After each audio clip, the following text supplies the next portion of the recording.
let you know, Brian. I'm just kidding.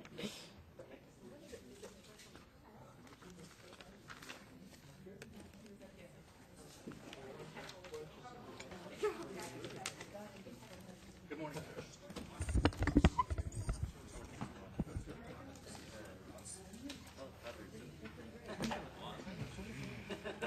No, I just did that. On the grand scheme, do we really need to enter anymore? And how many of these things do we have? I'm trying to not waste. Good morning, everyone. Happy Thursday. Welcome to Implementation Committee meeting. Just as of announcement, Mr. Ferguson, due to the budget, will not be here. I did get a note from Mr. Gibbs that he won't be here. Kathy Hicks from DSA is going to be here in place of Masha. I still believe Deborah's coming. I haven't heard. Welcome, Kathy. Haven't heard anything from her, but I also would like to introduce, we have two new people, well, one kind of new, sitting up here on the dais, and would allow Mick, if you'd like to just say a couple things about yourself so you can introduce yourself to the committee members. Welcome. Thank you. My name is Mick Founts. I'm superintendent with the San Joaquin County Office of Education, and am really Mamie's protege in this spot, but I'm happy to be here. Welcome. And Joe?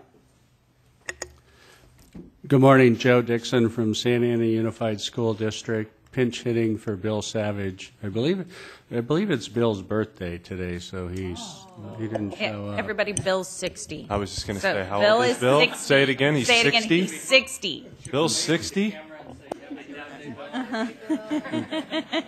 Bill told me that 60 is the new 40, and he feels like he's 40, so it's okay. Don't feel sorry for him. I think he's having a full week of birthdays, this sounds like. Well, welcome, everyone. Thank you so much for coming. For today's meeting, we're going to spend about the next hour and a half on DIR.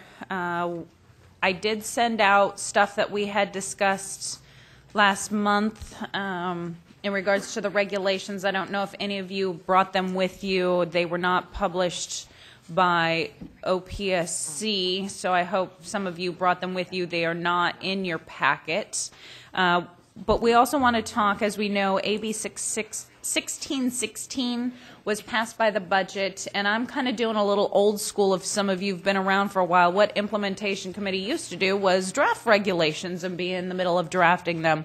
So there hasn't been enough time since the budget to really look at our draft regs and how AB 16 would potentially change them, but also want to just talk about the changes, conversations, give suggestions for OPSC as we go back through and continue drafting these. I do know that there have been conversations. I do know that DIR has had meetings with construction individuals and school individuals, and has mentioned that they are hoping to repeal these regulations. I just want to keep it to the extent of we don't know what's going to happen when it happens. Somebody can say they want to repeal something, but whether it actually happens is another matter. So let's pretend, because these regulations are in effect, they did go into effect August 1st. What we have to do is get our regs up to speed to further implement these. So let's talk about the issues that we need to consider and look at in drafting these. What leftover questions do we have?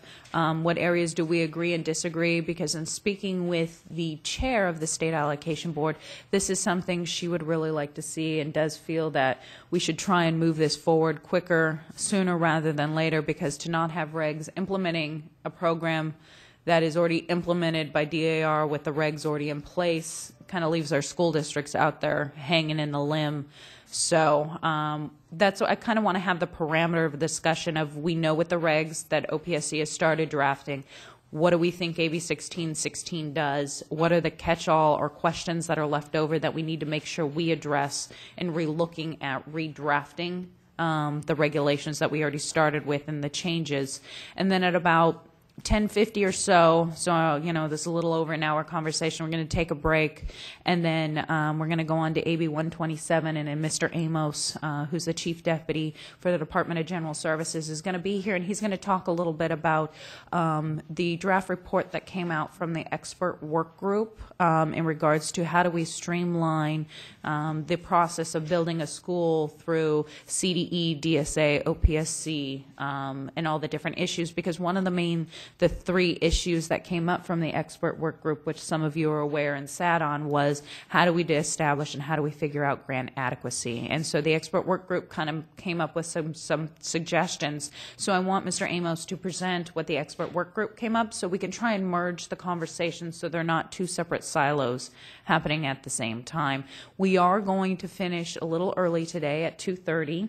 Because I actually have to get off the dais and go sit down where Dia and Brian are, because we're having the audit subcommittee meeting to discuss the latest recommendations from the audit working group. So you are welcome to stay if you're interested in audits, and public comment is allowed. And based on what comes out of the subcommittee with the audit subcommittee, we are taking those recommendations to the November state allocation board. So those of you who are interested, stay tuned. We're going to stay in this room. So 2:30 IMP ends, and then right around 2:30 subcommittee begins and goes to probably about 4:30. So that's pretty much going to be the schedule for today. Any questions on that? Yep, one. Just to add on the DIR discussion, I wanted to underscore that the item that you have is last month's item that we have not updated. Staff is still reviewing the changes from the trailer bill, so we will not have all the answers today. We are anxious to move forward and get the regulations approved. We have been talking to DIR.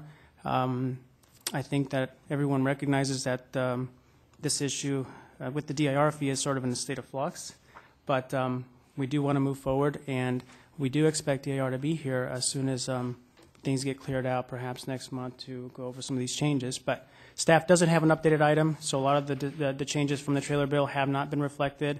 We don't know if it's going to change the item, but we're here to hear input.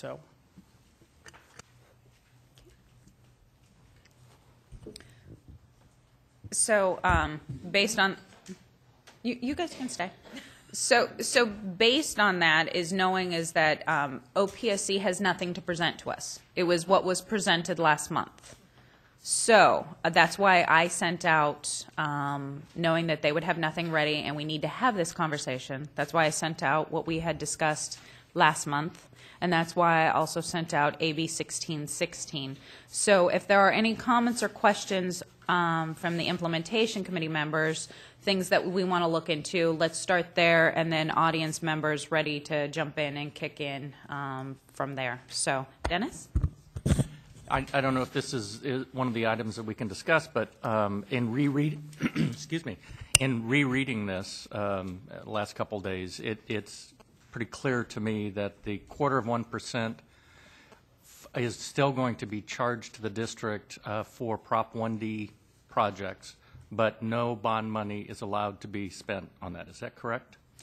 In my discussion, because we've been discussing this a while, I also had a conversation with the Assembly Budget Committee when AB 1616 went through to see if that question was going to be clarified. And in conversations with them and going over the statute, they said to me the intent of the legislation is how it was, and because it was a copy and paste, that copy paste did not include 1D, and it was only 47 and 55. So the DIR fee does attach to 1D projects, but the grant reimbursement does not come from any of the bond money from 1D. So it'll be, the fee is solely to be paid by districts for 1D. 47 and 55, you get the grant increase, whether it's 50% or 60-40. But as to my reading and what the Assembly Budget Committee said to me, that's what I'm restating. Anything different? Yeah. And we understand that this is, again, I think we mentioned a little bit last time, but that's understanding. We are still talking to our attorneys, and this is, frankly, an issue that other people are looking into as well. May require bond counsel to take a look, but so far that's been our interpretation as well. but we are still taking a look at it.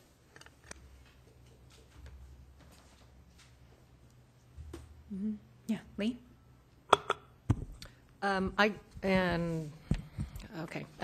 trying to, in reading through this, also, trying to look at all the language that's the cut and paste stuff. And I'm looking at the regs, the OPSC draft regs in the attachment that we had. And on page 2 of those regs, and I'm sure this is just me trying to figure it out, but in the one section 1859.71.7, it says, for any project subject to the DIR fee, the board shall award an additional grant equal to the state's share of the fee. And that's for both new construction and modernization. I'm sure people have looked through this, but I'm trying to square that with what you just said, that the state wouldn't provide its shares. Maybe I'm not understanding the language. Again, that's an old item. We haven't updated it yet. Okay. Once we get clarification, we'll make it clear. Well, but I think honestly, these are the things that we need to talk about. So it's, if you notice in reading this how they don't square, we need to identify those so that staff can also make sure that that's updated. Because yeah, as you read this, for any project subject to a DIR, they all are. It says that there shall be a fee or a grant awarded. So based on what legal counsel says, is this for any project subject, for any project funded under 47 and 55. Maybe that needs to be clarified in regards to how we draft things. Yes. So this would be changed under what you're working on. All of this, what you got last month, because of 1616 and the other stuff, is all subject to change. But that's why I also sent it out to you and AB 1616. I like to give homework occasionally for you guys to look at, because what I'm trying to do is push something a little different. The implementation committee meeting used to be drafting these regulations. We have gotten out of being the implementation committee meeting, or implementation committee, and drafting and being involved. I fully believe that, and this is me giving you guys an opportunity to do things differently. Rather than OPSC say, here's exactly what it's supposed to say, we're all experts in the industry. What input do you have? What are you hearing from the districts? What are you hearing? So that OPSC can take that into consideration as they're drafting. Yes, Joe? And I apologize, I didn't get the homework that you passed out. Somebody didn't let me know that you were sitting in for Bill. I just found out yesterday myself. But my question is, if you have, and maybe it's just a comment, not a question to be answered here, but if you have an LCP in place that meets what we think is the new regulation, that, we had a board resolution and we have a district-run LCP that we augment with outside staff, yet, and we applied, I know a district, Santa Ana, that applied for a waiver that's pending, and if that comes out that that LCP that we have in place now isn't allowed and that we have to do the DIR piece, I guess the question or comment would be that there needs to be some kind of latitude of this time frame right now where we don't know which way that could come out. I mean, we have a legal opinion from our attorney that says, no, what you're doing is okay, we think, we hope, or whatever. So that'd be my comment. Go ahead. So, sorry, is that something that DIR would be addressing? In terms of whether the waiver will be accepted, or is that? I'm sorry, I'm not sure. Well, in what was published, it said that if you have an existing LCP, that you can apply for a waiver. All I'm saying is, okay, so we applied for a waiver, assuming that that's going to be okay. But if it comes out, it's pending. We don't know yet, Juan. So I guess the question is, if it comes out, and we have 5 projects under this going on right now, and I'm sure other districts are in the same boat. If it comes out that it isn't okay, don't punish the district for, trying to do things right, but it didn't come out that way. Juan, does OPSC have a history? There was some discussion that had been brought up of a way to hold districts harmless in between this transition. We have these new August regs in place, but ours are not in place, and that's a lot of that transition question. Any projects that have been approved by the board, even though right now they're on the unfunded list, but there's provisions in statute that allow the projects to not be subject to the full and final based on these changes to the LCP. So we will be able to adjust the grants depending on how these things shake up. But have we continued conversations with DAR? Because how is DAR going to apply it? Because it's that age-old question of, we signed the contract after August 1st, but DAR didn't have it in place. We finished the project. Now we have to pay the fee. You know, what if they find some, you know, mistake or something? How is that all to be handled? Because DAR didn't have the program up and running. I don't know. I think that's probably a better question for DAR. All that we know is for us, for the grants, we will be able to adjust them. If we give them a grant based on the old calculation, but now they're subject to the new requirements of reg, you know, they signed a contract after August, then we could go back and adjust them, and that's partly what we're planning to do. So, but I'm just wanting to make sure districts aren't subject to any sort of MI, or there's not, you know, we need to, that there has to be clarity, because this is one big mess. Can I just piggyback on it? I mean, Dennis and then Rob. I just wanted to say it's not just the ones with the LCPs that are up for appeal. I mean, we have a client that is ready to sign contracts on a modernization project. Of course, we're in the process of filing the application, so it's not unfunded or anything. And we're just concerned about following the right process. Right now, everything is up in the air. We've asked for guidance from OPSC and got some, asked for guidance from the CMU and got some, but it's really, I'm unsure as to whether that is what is going to end up happening. And just in terms of getting a project started, having the pre-construction meeting for the labor compliance, all the steps that you used to have to take into account, I'm really concerned that we're going to miss a step in here with all this, and then come down to the audit and they say, well, you didn't do it properly, and you're not going to get funded. So I would second Joe's motion to, not motion, but his comment on allowing some latitude in this time of transition. Rob?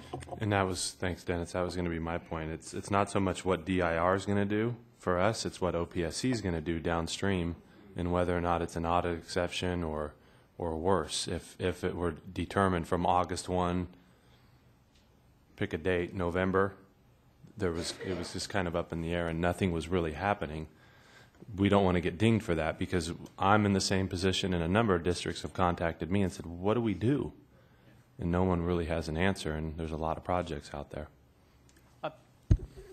If I may, Rob, so you're not sure what OPSC is going to do in terms of whether the district, right now, DAR's regulations are in effect, and they state that if you sign a contract after August 1st, certain things happen. Mm-hmm.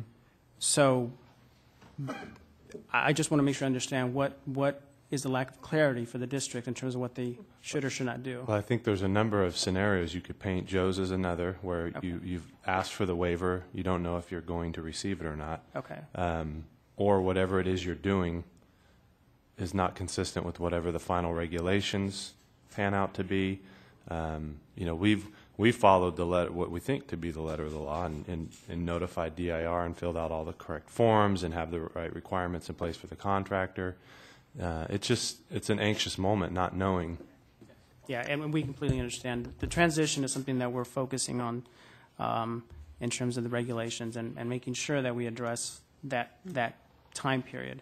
But Lisa said it well, in terms down the road, we need to just remember from August 1 to whatever, districts really didn't know exactly what was going on. And And what I'm trying to is that we have it very clear, because what if audits, 6 years down the line, none of us may be around. Right. What process has been memorialized to hold districts harmless, because we have to think about that next step, that future. What is it? Because if districts are calling DIR and getting advice and calling OPSC getting advice, do we actually have a consistent advice manual or statement that we're giving districts? Because then districts down the line will say, well, I called OPSC and they told me to do this, and there's nothing to protect districts or protect OPSC as to we don't know, or this is how we're going to handle it, or here's just the exception for something for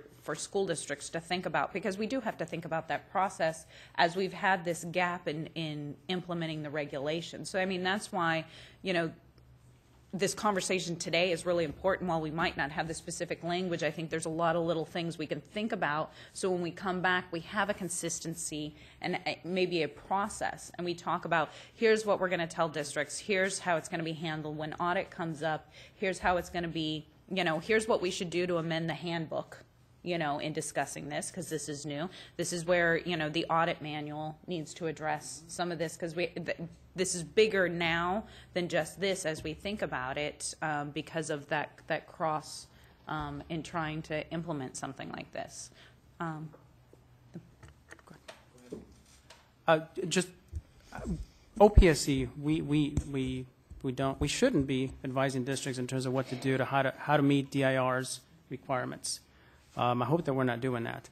I think that we have been trying to reference districts to DIR because we don't oversee that part of the program. That's DIR. What we do oversee is the funding and the attached grants that come along with these projects, and that's what we're trying to talk about, the transition. But in terms of whether a project, whether a district is meeting the new requirements, that's really not within our jurisdiction. And Brian, please correct me if I'm wrong, if are we advising the districts otherwise? No, the intent was, I mean, I can't speak to every conversation, but the intent was, just as you said, these are the laws. DIR has the enforcement agency. They're the ones who are going to be deciding whether there's compliance or not. So let's not follow up with OPSC, because we might have it wrong. So we can tell you what we're doing, but really DIR is the one who's going to have an answer. And if there is no answer for the question, DIR would still be the ones to say there is no answer. We would just be guessing. And along with other people's concerns about, well, people are going to forget this time period and all that, that's why what we started to do after the July IMP was to come up with the scenarios, all these different things that we're talking about. And it can't be, we didn't find it practical to put it into regulations, and probably not a good idea, but it is something that will be either a frequently asked questions, perhaps part of the board item, definitely part of the IMP item the next time we bring something forward that addresses these situations, OPSC's view, how DIR is going to handle it, and also we're going to have DIR review it as well to make sure that we're all on the same page. So that's what we're intending to do. We have some drafts, but we can't really proceed because of pending legislation. So let me make it clear so it's on record. Any district that calls OPSC, you should not be calling OPSC in regards to this. And if you get advice from OPSC, don't listen to that advice. Call DIR. Cesar? Actually, what I was going to say is that the point that you brought up, Joe, is a very good point. Is you can go to the DIR right now, and because they're in flux between applying the fee to these projects, they should be granting waivers if you are going into contract and getting ready to sign something like that. I mean, that will also allow you to move forward with your labor compliance, because the last thing we want to do is have a project go bare without enforcement happening on public works. So I would have to agree with the comment here. Mm-hmm. Dennis and Lee? Not to get into the DIR part of this very far, but our contractor on this project that we're just about ready to sign contracts on checked the website. They're supposed to be submitting their verified payroll on the website, and the website wasn't operating, so they couldn't get into it to do this. So I don't know. My problem is, how are we going to know when that comes up? What's going to happen in the interim? all kinds of questions like that. So again, please make sure we get a hold of DIR. I know we have ours, but for the main stuff, here's the thing. Make sure I know your questions so that we can continue to work together and have that open line of communication, because what failed was DIR didn't really work with OPSC when they were drafting their regulations so that we could do it at the same time. Do you want our DIR questions too? Just so we make sure, because there may be in some way, shape, or form a reference that we have to be aware of as we're doing ours. It's better to have it all and ignore it than to never have it and then after the fact realize we left a gaping hole. Lee?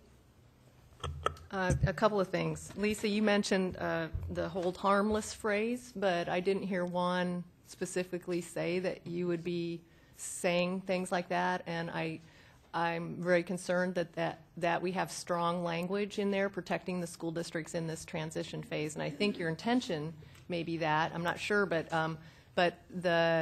in the confusion, certainly it seems like it's the districts that are the ones that are just following the program. They award the contract after August 1st. They're going to do the DIR fee. They should just be following what has been said about DIR, and I agree with that. They're ready to pay the fee, fine. It's all the other districts that have all these other situations, like pre-existing things, or they're asking for a waiver. So I would love to see some very strong language and very comforting language for districts so that they know PSC's got their back on this, and because, like you said, we're not coming to you for advice, or we shouldn't be, so DIR doesn't have advice. The website's not up. We experienced the same thing. Our contractor cannot submit any certified payroll electronically. It's not up. So I think I would love to see that. And second, and also the memorializing somehow of the process. I think that's really, really good. And that is within OPSC's jurisdiction of helping out school districts do this. I'm sort of sorry to hear that we aren't supposed to be getting advice from OPSC. I think people want to get advice from OPSC. The second thing, I just go back to the fee and what the state's paying. And again, pardon my confusion. I'm looking at, Lisa, on the staff report from September 9th that you gave us on the labor compliance program, and down at the bottom, it appears, well, the second page, that we're hanging our hat of the state not providing their half of the fee for Prop 1D projects on a phrase saying, for purposes of this section, in that one paragraph on, and saying this is only Prop 47 and 55. So is it page 2? Yeah, are you page looking, 2 of that. Okay, are you looking at what code section? Or it's LC 1771.75. E. Okay. And I think as I was reading this, if I'm not confused about it, which I could very well be, that it seems like that's the paragraph that we're settling in on, and OPSC is saying for purposes of this section, and then that limits it to only 47 and 55. So what I'm wondering is on Labor Code 1771.75A. And it says, an awarding body that chooses to use funds, and from 47 or 55, blah, blah, blah. I don't know of any place where we are allowed to choose which fund our projects are taken out of. That just came about because of all the bonds not being issued and everything, and all of a sudden we found out what funds our projects are taken out of, and we really have no choice in that. So can districts choose and say, I'd like my project funded out of 47 or 55? I mean, can they do that? And then, therefore, not to say there's much money left in that, but I don't understand how we can, I'm just saying on this one, because I don't think we choose on it. So I'm kind of wondering about that. A couple of things. Going back to the first question, Lee, in terms of OPSC including language to hold districts harmless, we have to be very careful of what we hold them harmless to. And I don't know what jurisdiction, we'll have to take a look at this, but, hold districts harmless from the DIR requirements something that I don't know that we can in our regulations. We'll take a look. Hold 'em harmless in terms of funding, we definitely can do that. Okay. So I just want to make sure that we're clear in terms of what we can and cannot do within our SFP regulations. Second, I think what we mean by not giving districts advice is on the DIR's requirements, because we're not that authority. We would prefer that districts go straight to DIR to get advice on meeting their compliance. That's what we mean when we say we don't want OPSC to give districts advice on how to meet compliance with DIR's requirements. So I want to make sure I clarify that. And then the last one, choosing bonds. One thing that we have been doing for quite some time now, and I think it's since we started running out of different bond funds, and Brian, you'll have to help me out here, but we've started to ask districts via our 15-day letter whether they have an LCP in place to give them funding from either Prop 55 or 47, which gives them additional grant. And if a district says that they don't have an LCP in place, then we give them funding from 1D. I don't know that we've been specific, whether the letters say, hey, do you have an option of 47 or 55? But I think that has been an attempt to give districts funding from the appropriate bonds to give districts the additional grant if they have an LCP in place. And Brian, you can probably clarify that for me, please. Mm-hmm. That's correct. There's two different stages where we have to address the issue. One is when the project gets approved by the board and goes on the unfunded list. The other is when it moves from an unfunded list to an active apportionment. So we try to look at both in both scenarios. When it moves to an active apportionment, that's where it actually receives bond funds from a specific bond. And so that's the more important, the more crucial stage. So at that point, the policies team, Barbara Kemp-Meinart, did that as much as possible. Contact the districts directly and say, do you have an LCP? These are some of the options, and work within that. And I think the last round, almost everyone was able to be accommodated. Mm-hmm. Yeah, we were So able to do split funding in the 408 so that if you were 1D but you had an LCP, we could get the LCP covered in 47.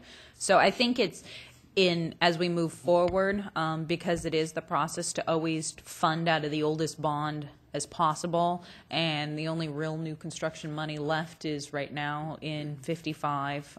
So that's something that districts can request. There is the 1D new construction is not really there. It's mostly modernization money. Joe, and then I want to go to public comment. Well, respectfully, Juan, I think you have to hold districts harmless. The audit process, as we talked about earlier, because we're in a pickle here. You call DIR, they say we don't know. They don't have any information. Yet we have the priorities in school funding that we have to sign contracts. So my contracts say my general conditions and front ends all talk about LCP, and here's how you're going to handle it.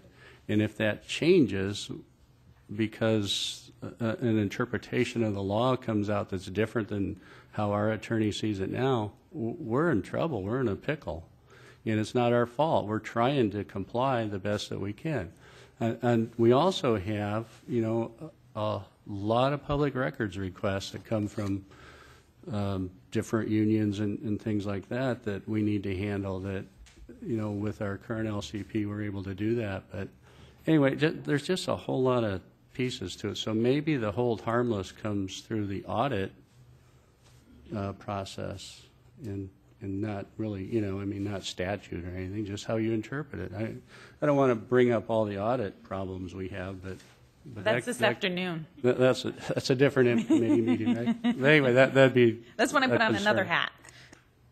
And I'm not disagreeing, Joe. I just don't know whether we have the authority to waive some of DIR's requirements in our regulations in terms of meeting them or not meeting them. And that's something we'll have to take a look at.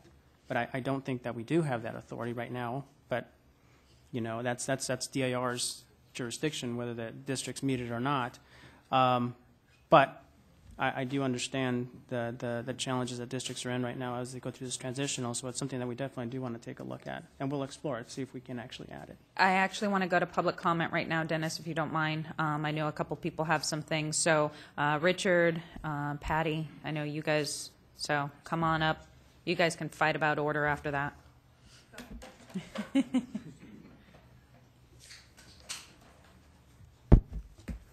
I have 3 points I want to I'm talk sorry. about. And my name's Wait, Richard excuse me? Gonzalez, of Richard Gonzalez and Associates. Don't want to forget that piece. But there were 3 points I wanted to talk about. But the first one I want to share is specifically related to this discussion you just had and the concerns that the constituents have. And Juan, what it comes down to is this. The district has contacted DIR and actually has received a written response back. They have a project at which a contract was led after August 1st. But the application will not be filed in time and receive an apportionment in time to, it will be done after the project's essentially complete because it's a modernization project, so there's reimbursement opportunities. So if the project is completed, or I should say all the contracts are let, and the project is completed, and now DIR is being contacted, they said if you do not have an apportionment and you complete your project, even though you're going to receive future state funding on it, and it was contracted after August 1st, you do not have to pay the fee, nor do you have to do the oversight. Problem becomes, what do you do at OPSC when you know that there's laws relating to LCP on it? Okay? There was no oversight. The district didn't have oversight because they can't do it anymore, and DIR is not doing it. Granted, they have the right to or not to do oversight. That's part of their authority. Okay? But that's what the whole harmless has to be about. It has to be about cases where the district tried to get the information, tried to get DIR to do their work, and having done due diligence, is finding some protection that OPSC and the State Allocation Board says, well, you didn't comply with all the laws in the state of California because that's one of the caveats. So that's an important issue. If I can get a copy of that letter, I'll make it available to you guys. Mm-hmm. But it came directly from DIR. So I think is what that highlights is a process thing, as internally is if that happens, project's done, we fund because AB 1616 says now if it's a 47 or 55, we directly pay DIR. So what does that do to our process if we get something from the district, and what process does it require? If a district already does that and gets that letter, how does that come into OPSC so we don't transfer the funds if DIR then says we're not doing that? And is that against the law? Yeah. Exactly. And I've said to the client, I says, wait a minute, my understanding of the law is that you are obligated to request DIR to do the work. You can't go past that. And so you need to write a letter and make the phone calls and tell DIR this project is subject to review. Now, whether they choose to do it or not do it and not bill you or bill you, that's their business. But we want to be on record that we tried. And we want to be protected if it doesn't happen. The other 2 items that I had was, the other item I'll just talk about one, is the question about the apportionments and how much the apportionments are going to be. There could be equity issues regarding funding the loan parts or the financial hardship parts, and why are they getting the money for it, whereas non-financial hardship school districts or districts that don't get loans can't get that covered as well. How much of that, is it still 60-40? Is it 50-50? All those questions are in there, which leads me to my last question, observation of the write-up of last month, is that it was very difficult to follow the language and the regulations regarding as to which part of the rules that a labor compliance dollars are provided for, whether when you start jumping to COS, ORG, joint use, labor career tech, because they all reference back to either the new construction or the modernization, and in some cases they reference both. And the question is which one applies, and there's really some difficulty in the language. So if you could, maybe it's an extra few words or something, but just redefine that so it's not confusing and just not, for this piece you reference over here and over here, but they're all in the same section. Those are my comments. And please feel free to submit suggestions, Richard, if you have any. I will, Language. as I get to the language, and obviously you're still working through edits because of what's going on. So it's just inappropriate right now to make recommendations, given you haven't had a chance to reevaluate. Thank you, Richard. Patty? Thank you, Patty Herrera with the Coalition for Adequate School Housing.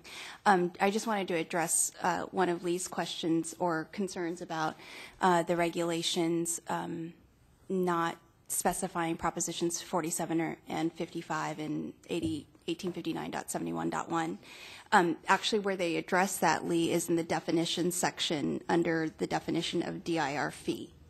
In that definition section, they specify the projects subject to 47 or 55 funding. One of the things that I wanted to raise and implore actually this committee as well as the Office of Public School Construction is to revisit the issue of being able to fund Proposition 1D projects. Notwithstanding the outstanding legal questions, and I think we're referring to the issue of bond covenants, whether or not legally bond funds can be used to pay for the DIR CMU or school district bond funds being able to pay for that. My sense is that if it is determined that DIR may impose a fee on Proposition 1D projects, then we've solved the bond covenant question. And so now the question for us is how do we pay for that? Cash sent a letter to each member of the implementation committee as well as the OPSC staff. And Kathy, I apologize if you didn't receive it. I think it went to Masha. But I think that we are unnecessarily constraining ourselves in terms of reading the law. And I would just ask that we be a little bit more creative about reading the law in order to be able to provide funding for Proposition 1D. In SB 2X9 and then in the subsequent budget trailer bill, AB 1616, I don't dispute the fact that AB 1616 and 1771.75 is restricted to Propositions 47 and 55. However, I do reject the notion that subdivision E of those sections is the board's authority to fund the DIR fee for any project, 4755, 1D, 1A, whatever. I posit in the letter that we sent to the committee, and I would really hope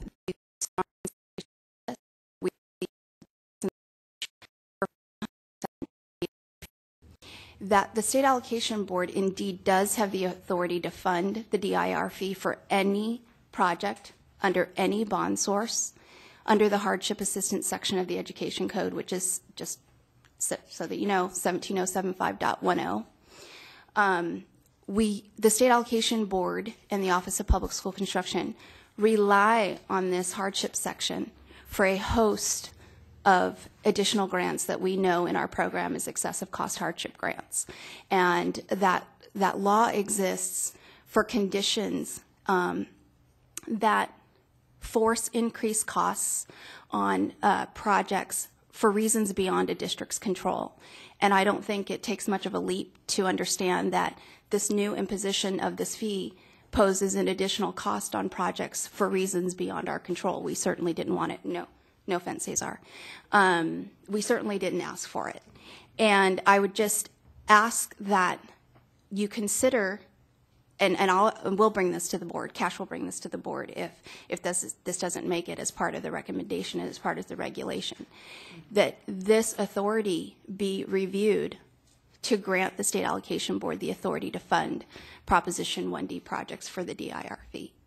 I think we're being very narrow in our interpretation of this law, SB 2X9 and AB 1616, and I think that there's an opportunity here to make sure that districts aren't left in the lurch, and I would just ask that you consider that. Thank you. Amy?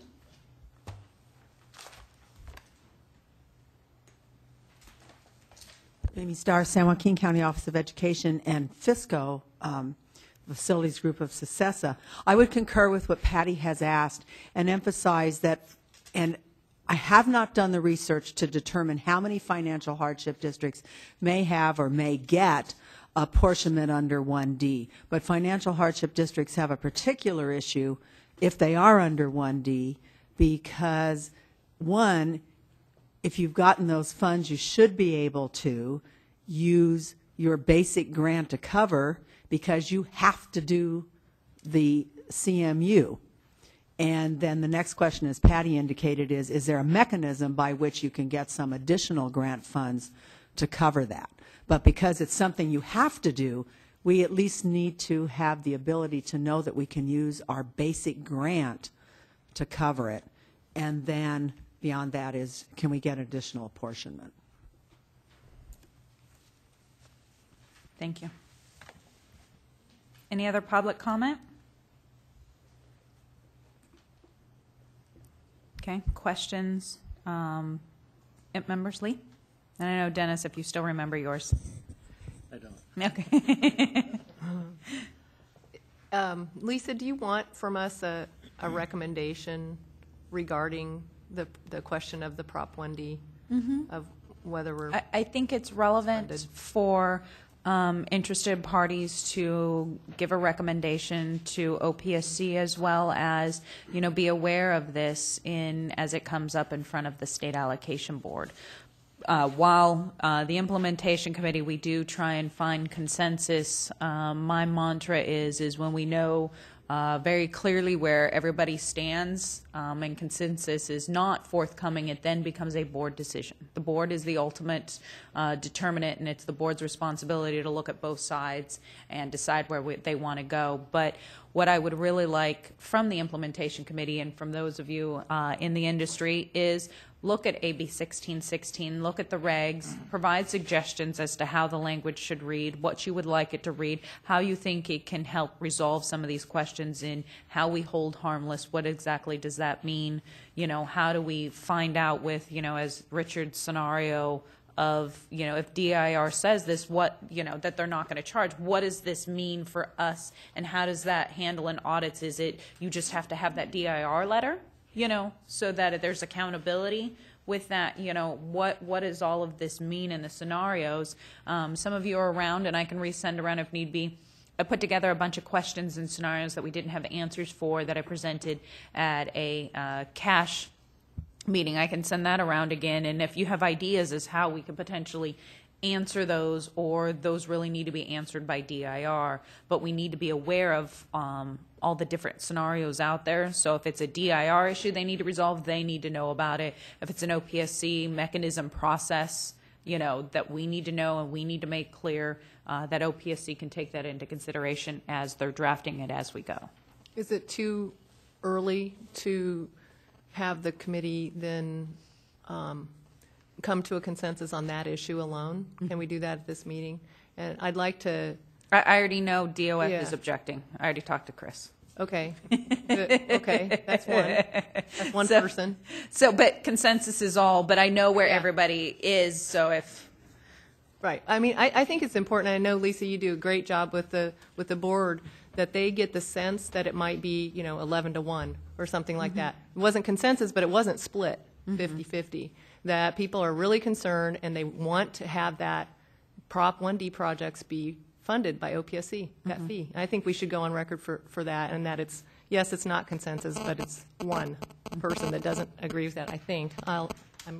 Maybe, I don't know, one sort of out because he needs to interpret the law, and I understand all that. But I think that I would love to have us have that at least, and see if OPSC, like Patty said, be creative and interpret the law. You know, if an organization wants to try to find a solution, they can often find a solution. If we're trying not to find a solution for it, we can go that way. And that we would like OPSC to go towards the positive on that. Well, and I think, you know, sometimes OPSC is restricted as understanding, you know, they do have to follow, while they may be staffed to SAB, they also are under the direction of DGS, and sometimes there's an internal conflict. But what happens is, since I am the appointee of the State Allocation Board, and if OPSC is restricted and their counsel has provided them, this is their interpretation, it's, you know, my duty as well to provide to the State Allocation Board the information from the industry to let them know, and let the board decide. So not to force OPSC in a position that they can't really take. You know, it's therefore easier for me sometimes to provide that information when there is that disagreement, rather than trying to have it as a little bit of a knockdown, drag-out fight. It's easier to, you know, OPSC, they can make comment, I can help and try and get that reference of where the implementation committee meeting was in the write-up. But if there are suggestions and alternatives to which OPSC feels that they don't have the legal authority or ability based on what council says to state, that I can put that forward and let the board make the ultimate decision. I hope that's okay. I don't want anybody to misinterpret to say that we look at statute and try and find a way one way or the other. You know, whether we want to make it work or whether we don't want to make it work. We're just looking at the statute to see how we interpret it. I just don't want anybody to think that.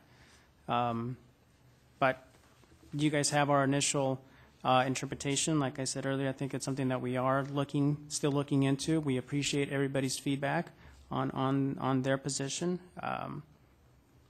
and we'll continue our analysis. Yeah, Rob? Is there any talk of a legislative fix to that piece? Or I would assume that Cesar? somebody would. Yeah.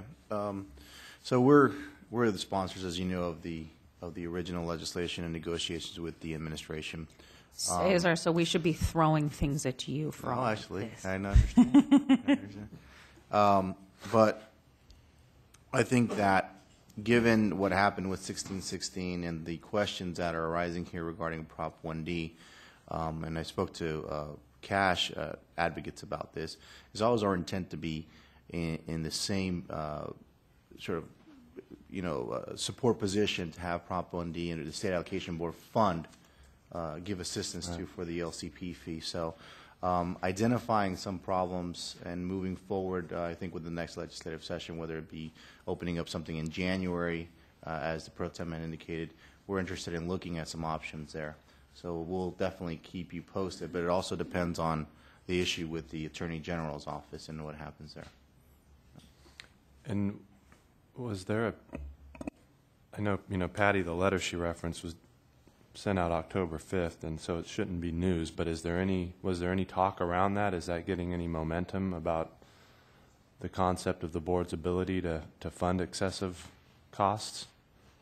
Or It hasn't been brought up to the board, so there hasn't been a discussion unless Cash has individually talked to board members. I have not heard from board members in regards to this. The only person I've really talked about this is the chair, who really, and I just mean wanted to have something done at the same time as DIR, and disappointment that, there's all this confusion and things weren't clear. not the board. I just in terms of staff, and if whether they're just saying, well, it could be something we look at, or no, it's just a non-starter. Do we have? No, I think what I've been saying, Rob, is that we are looking at it. We're still looking at it. Got it. Thank you. Any other comments, things for OPSC to take into consideration as they're doing this? Please keep sending us your thoughts and your questions, because we're running a little early. And Mr. Amos won't be here till 11 o'clock. So if we want, we can wait. Hey, what did you say, Lyle? Take a break. Well, first, before we do take a break, we had a new Mary walk in the door. So, John, if you'd like to introduce yourself. John Nichols with HMC Architects. Welcome. Representing Thank you. AIA. Yeah. Thank you for being here. We can take an early break. Let's take like a 10-minute 10-minute break. How long do we think ORG? It just depends. Hours. So if need be, we can jump into ORG, and if with Mr. Amos, we may be able to switch and come back. But let's take a 10-minute break. Yes, Brian. We've been having some issues with the webcast. It's going out, but not everyone can access it. So we're sorry. We're working on it. Oh. So we're Okay. sorry for that, but we're working on it. Okay. Thank you. 10-minute break. Go.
All right, IMP members, let's go.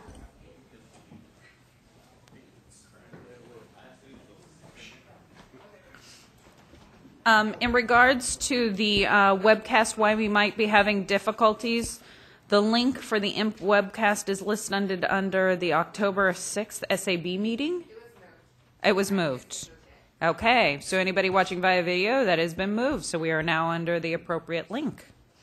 And then just as a, I guess there was a failure to communicate between internally at OPSC. Again, let me tell everybody, implementation committee meeting is now officially the second Thursday of the month. No matter what happens with furloughs, we are still the second Thursday. We thought we were being smart and giving ourselves extra time between the SAB meeting and the IMP meeting, but then, of course, the IMP moved the last 3 meetings to the first of the month. So it'll still be a little hectic getting it out, so sorry if you don't get things till Monday.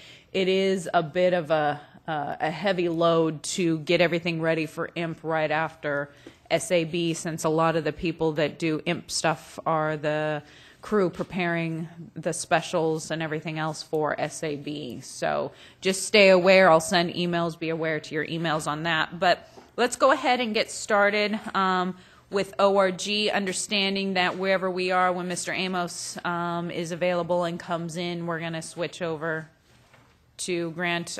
Dia, you're looking at me weird. Huh? Yeah, we're missing staff. Where did staff go? One? Brian's back. He'll be back. You got a good joke, Rob? You got a joke? So,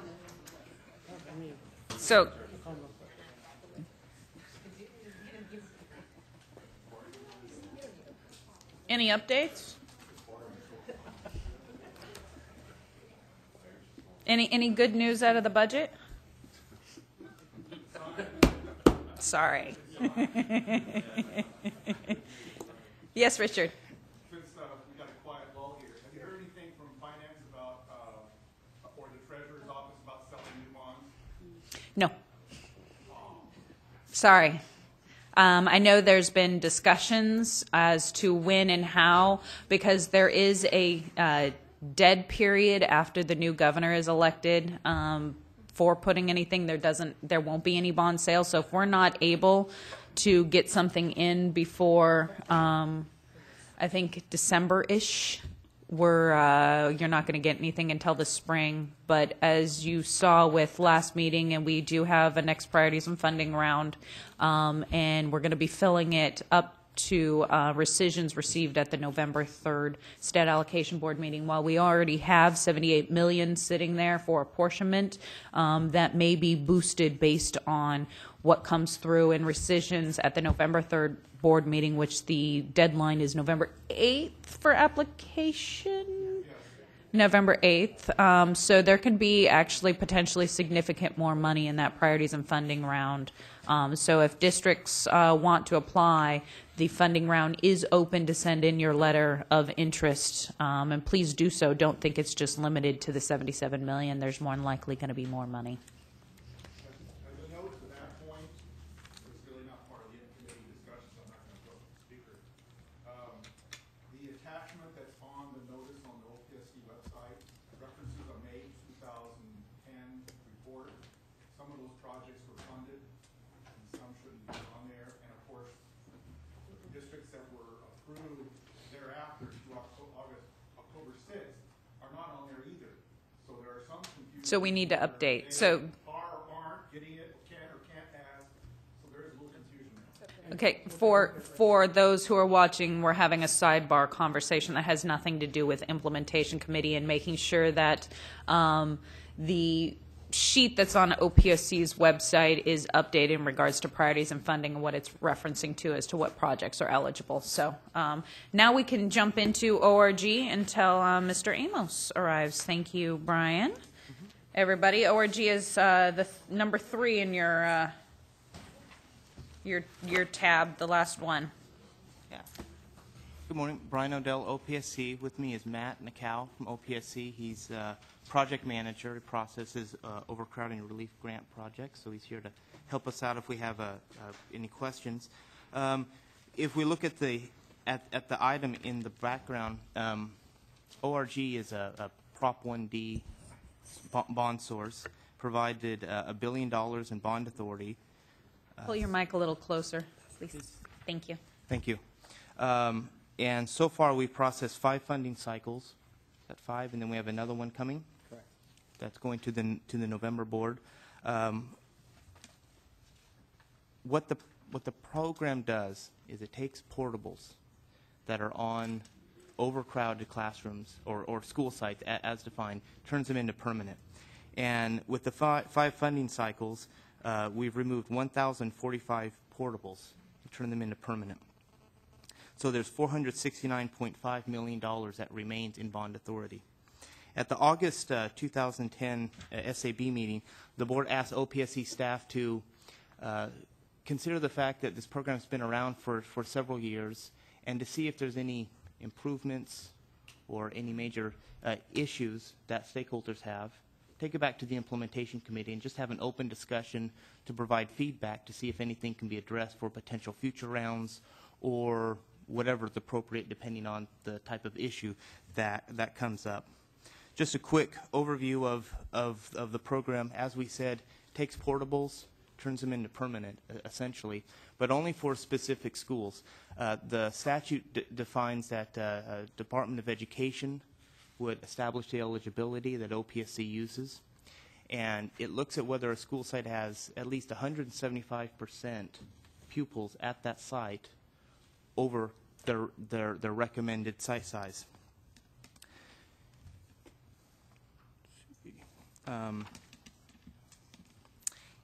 Each school district submits all of the applications per site to CDE, gets verified, determined, and then it creates sort of a bank for school districts to draw from. So they have maybe 1,000 pupils. I'm just making that up.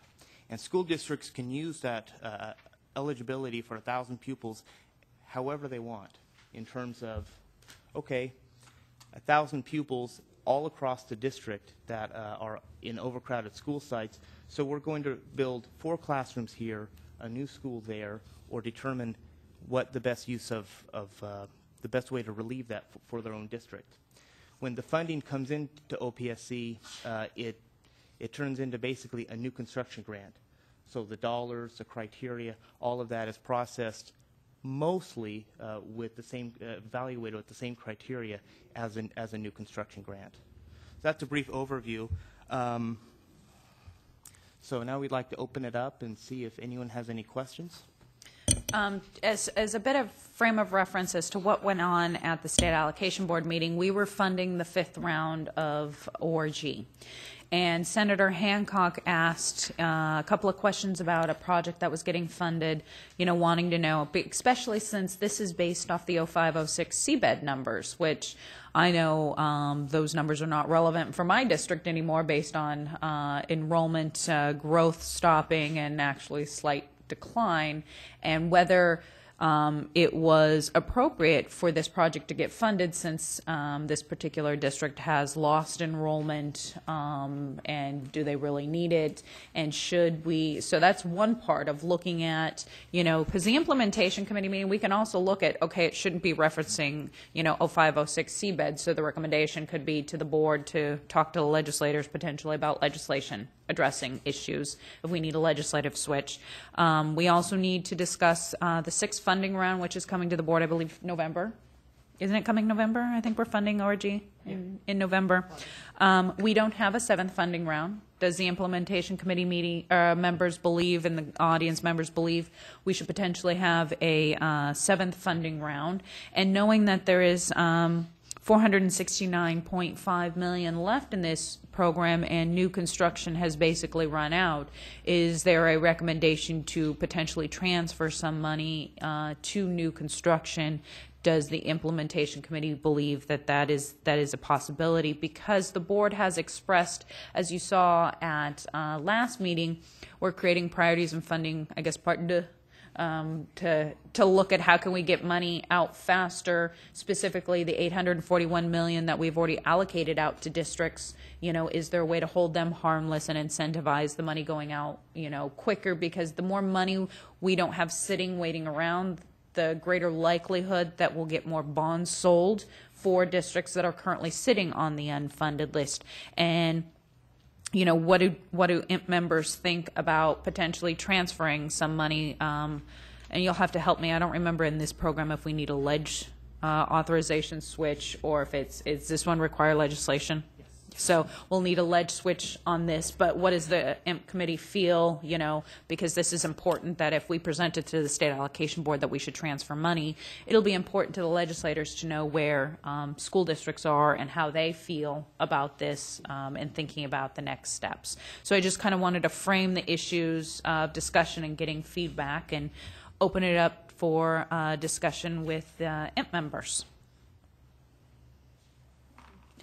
Oh, Joe? No, I don't think it should be transferred to new construction. I think it should be fixed. Wait, say that again. No transfer? No transfer. No transfer. Yeah. Let me answer the question about declining enrollment because I can speak about the district I'm from. Santa Ana's declined by 7,000 over the last 8 years. Well, let me use an example of Santa Ana High School, which is 22 acres and had 4,000 kids on it. It now has about 3,600 kids, lost 400 kids. But if we do the math, it's way, way over the 175% site density that CDE has established. Because it's important to remember that kids, and I know we hear it and it sounds kind of corny, but they don't come in neat packages of 30 or 50 or 100. We lose kids across the district. And so sites may or may not lose a lot of kids. And if it means two kids per classroom, you're still overcrowded. The goal of the program, as I see it, is to free up green space, to reduce the building footprint. So you take portables and you build multi-story buildings there to free up green space to meet the needs of physical education and those other important components for a school. An overcrowded school is a horrible place to try to learn. So the ORG was created, as I recall, and Patty could probably come up and give us all the numbers of the bills and stuff, but as I recall, it was because urban districts, unlike some suburban districts that were growing like mad, we didn't have eligibility. And we have all these portables on our site because of state programs that came about like CSR and the QEIA program, which was a CSR program, and other programs. So we were impacted in the urban districts tremendously, and we didn't have eligibility to do anything on the new construction side. So that's how I remember it happening. Now the program itself, we can only reduce from 175 to 150% of CDE density. We had to, at one of our schools, Century High School, which again is about 22 acres, 23 acres, has probably 2,500 kids. That's the school that the roof serves as a parking lot, in case anybody's ever heard of that. It's kind of a unique design. But we had 40 portables there, and we had to borrow grants from other schools to meet OPSC's requirement to remove them all. So we had to load them all up. So we lost eligibility at other schools in the district to meet that. Now the grant amount is big. It's huge. We could have taken care of the spirit of the ORG program without doing that, but we were required to do that by OPSC. So there's a lot of How would you suggest if we're identifying problems on this board? I also like to Here's my solution. Clarify real quick. It wasn't OPSC. It's the regulations, the program, right? Just to clarify. Okay. My recommendation would be to reduce the 175% to 150, which would free up. That's the easiest way. And Fred looks like he wants to talk about it because we have talked about it in the past. But that would be the simplest way to allow districts to access the ORG program. Fred? The loading up the portables, one, is that option B piece? So that's that interaction with the portable deduction is what he's talking. Okay, so, and I don't know, and that was regulatory, how that was offset. Okay. Actually, do you know, Matt, if that was a regulatory or statutory? I don't think it was. I think so. Okay. Got to check. Joe, any other potential issues and solutions you'd like to recommend? Okay, anybody else? On recommendations regards to transferring money, seabeds, seventh funding round? Yes, Sean? We would definitely like another funding round. We don't want any transfer out of the ORG pot. And our main issues with the program aren't regulatory or statutory. It's more policy and process. Did you want to try to hash that out here, or just? Sure, it's always good to hear about it because if we can policy and process make it better. Well, I think some of our, I don't want to call them issues, but things that have popped up as we've gone through the process has been related to the portables that we identify at the time of application and being held to those 2 or 3 years later, even though other factors at the district have changed. So we think it's appropriate to adjust plans as necessary. However, it hasn't really been tested with OPSC. We've done whatever we're going to do and notified OPSC of changes. It seems like everything's okay, but I don't know if something else is going to be raised later. Another issue that's popped up is related to charters, who desperately would like to take our portables if they can, but the provision related to taking the portables out of K-12 use prevents us from transferring them to them. So not really a big issue for us, but we know the charters would like to take advantage of it if they can. Is it regulatory or is it statutory? Statutory, I believe. I think there are ways to argue it and maybe stay in line with the law, but certainly the safe interpretation is to say you can't transfer it to a charter if you know they're going to use it for school use. So, like I said, not a major obstacle for us, but I know the charter schools are missing an opportunity. We did have some questions about removing portables in advance of the new classrooms becoming available. Not a problem when the portables are in the footprint. Still a couple of questions when the portables are not in the footprint of the new building. And so maybe OPSC has solved it, but it hasn't popped up for us recently.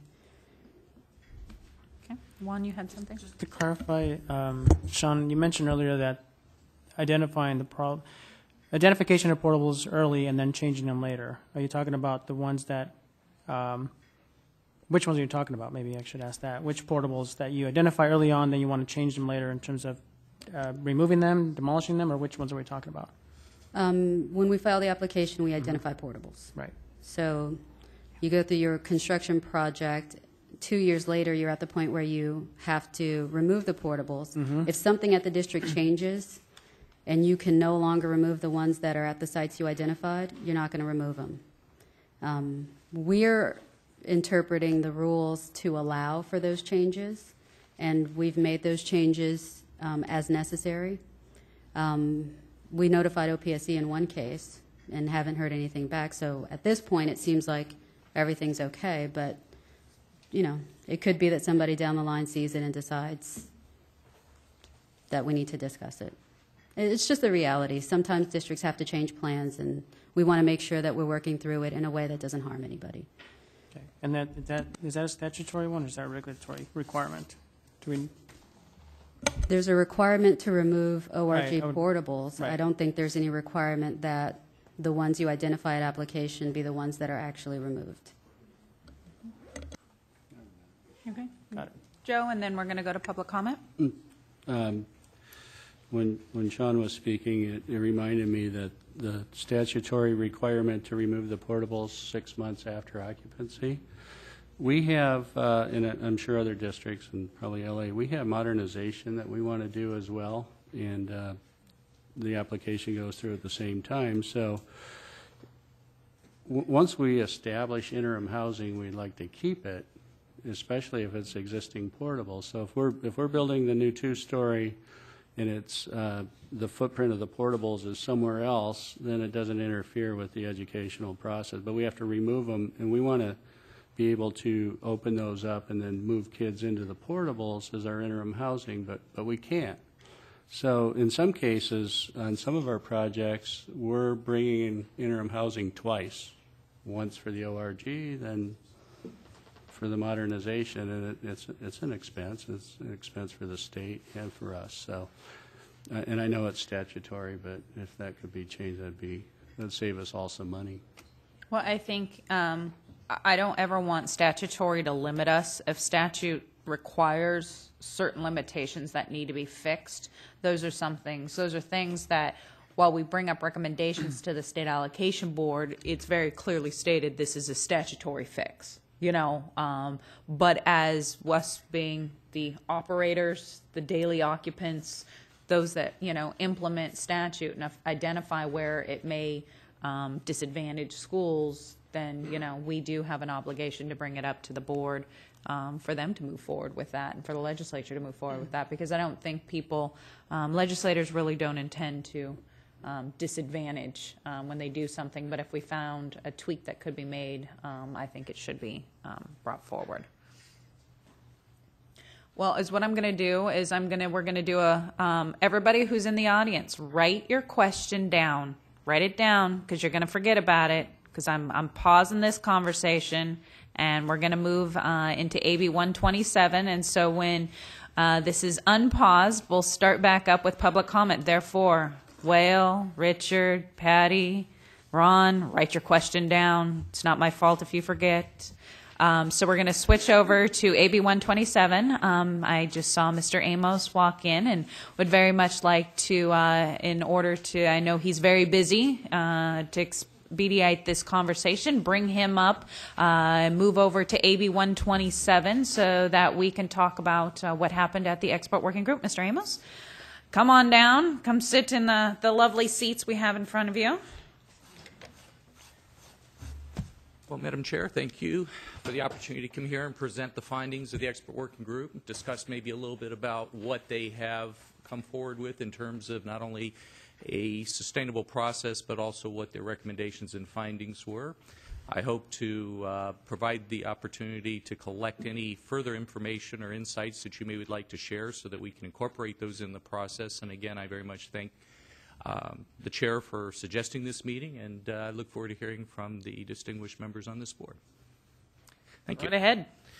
What I have before you, and I'll be glad to distribute if I may. Brian.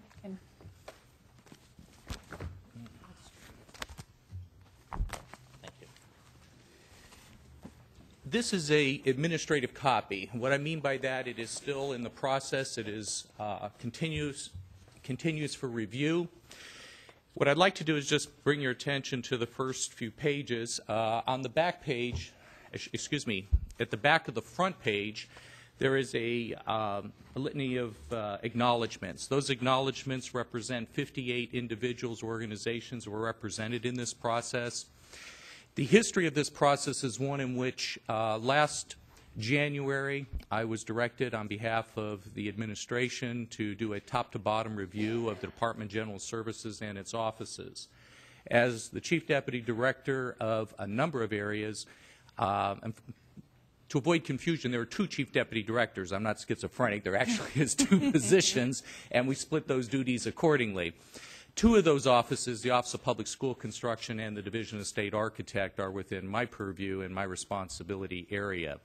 I was charged with putting together a program review and a budget process in which we would look at how we would manage streamline processes consistent with the governor's directive, which was to streamline processes, promote jobs, move the economy. That was largely the mandate I was given. In February, I met with the Coalition for Adequate School Housing. They provided a series of recommendations to include reaching out, hearing raw and unfiltered from the districts what their challenges and issues were, and to identify some of those in a process in which we could, again, move the economy, remove some of those, what some have referred to as the pebbles in the sandals that prevent us from moving forward on an administrative level, a policy level, a regulatory level, or on a legislative level. In those town hall forums, it became quite clear that there is a lot of consensus around the common challenges that school districts face within the state that need to be addressed in this program. The program, which of course spans 12 years, many revisions and many changes, has become somewhat challenging to navigate. That was reflected not only in the town hall forums, but it was reflected in what later became our expert working group. What I'd like to draw your attention to in the document is that there is a pull-out document that looks like this. It's about 4/5 the way through the document.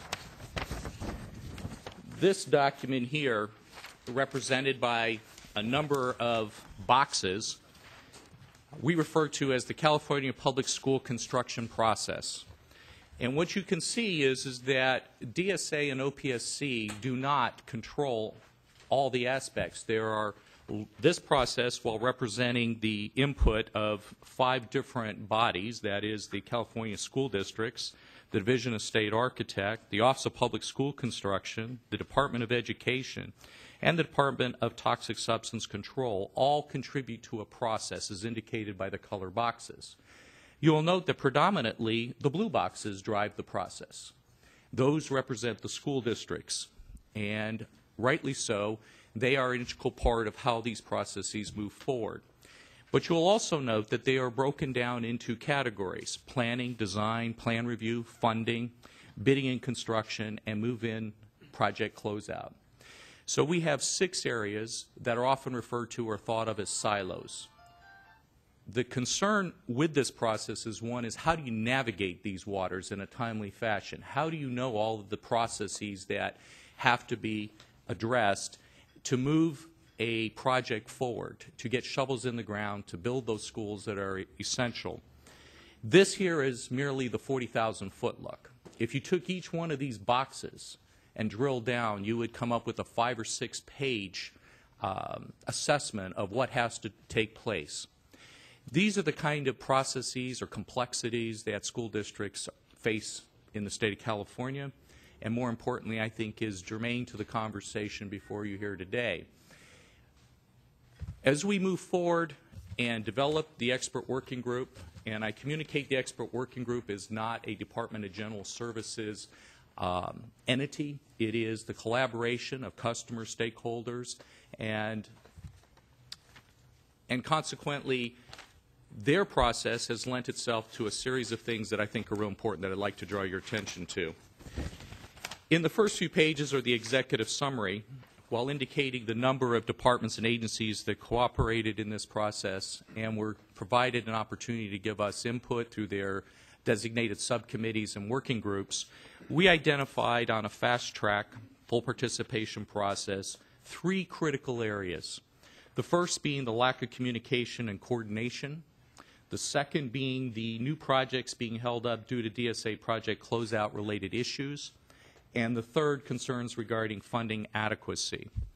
Those 3 areas, largely every issue that we had could be put in one of those 3 categories. I think it's important to indicate that the State Allocation Board will be briefed on November 3rd. Unfortunately, due to personal circumstances, I wasn't there for the last meeting and was unable to present these findings. But that we are currently scheduled to meet on the 21st to continue this process with the expert working group to hear furthermore about their recommendations. Those recommendations largely about how do we create a sustainable working group that can continue to hold the various partners in this process accountable and on task to move forward in a aggressive but thoughtful manner. I'm going to move you quickly to the latter part of the document, starting in page 19, for the essence of brevity. In there, you will see a table that is designated blue. This is the key suggested solutions, the implementations, and the measures that were recommended by the expert working group. You'll note that the first issue, commensurate with what we saw as the priorities given to us, was the lack of communication and coordination. You'll note in there that there were 6 key areas identified: CDE, DSA, and OPSC, to use a single project tracking number.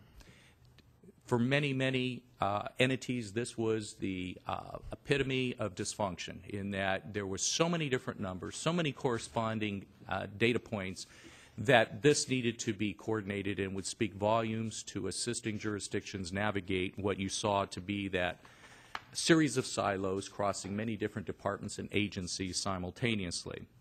We saw that in the expert working group process, which I'll note I was the chair of the process, and that Kathleen Moore, my counterpart at Department of Education, served as vice chair.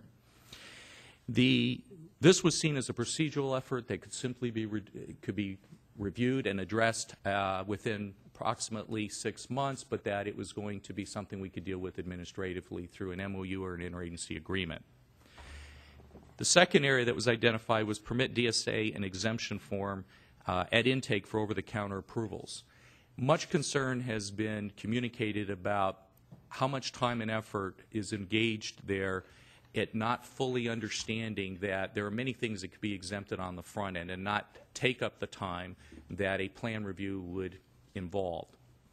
So the idea in part was to do more technical assistance, more outreach, and more training to that end, and create an exemption form that a licensed design professional engineer could sign off at the desk and simply move that process forward. If this was not a fire life safety issue, a seismic issue, a access issue, then let them self-certify that it is not, so that if it's a cosmetic issue, if it's something that merely is maintenance within certain parameters, it could move forward without, again, a cumbersome process. This, again, was deemed as a policy area that could be adopted and implemented, and we could publish those processes. Initiate an MOU or an interagency agreement between CDE, OPSC, and DSA. This was, again, one of the hallmark areas in which the feeling and sentiment is that there is currently a transfer of funds between these departments. There is an engagement that takes place. We need to formalize it, speak to each partner's relationship in that, and create a more navigating or an ability to navigate those waters in a much more systemic and collaborative way. The next to the last one there was create a one-stop shop with customer service orientation, and that could be identified procedurally and or legislatively, and that is to have a one-stop desk where you can call, communicate, and get the various partners at the same desk to resolve issues so that you don't get bounced around between departments or agencies. We all know what those challenges have been in the past. What we also would create in that process is consistency of message. It's no longer acceptable to get one answer at one regional office versus another answer at another regional office. So that would provide for better communication, coordination, and collaboration. The last was create an ombudsman position, provide guidance and technical assistance. That is someone that can log in your concerns and issues, track those processes, ensure that you're being referred to the right partner. Many referred to the IRS's process that they have moved to, and several other complex organizations in which they needed to provide a one point of contact that can facilitate your process to make sure that it continues to move forward. So that largely was the sum of the first array of concerns or issues that a short-term, interim, or long-term solution was proposed that could be addressed by practice, procedural changes, regulation, or legislation. I'm prepared to stop here and give you a minute to ask any questions and respond to those questions before moving into Area 2, which I know is of specific concern. But I do think that Area 1 overlaps in a number of these areas in Number 2, and that's the reason I think it's important to give that as a background. Any questions, comments? All right. If I can draw your attention to page 21, which reflects a yellow table referred to as new projects held up due to DSA project closeout issues.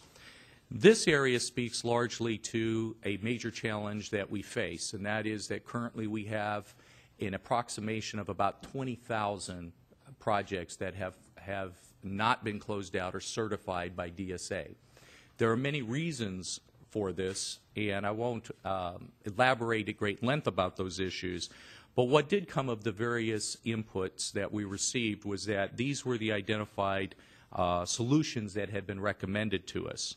And that is, one, create contractual language regarding responsibility of the project team members to provide closeout certification documents.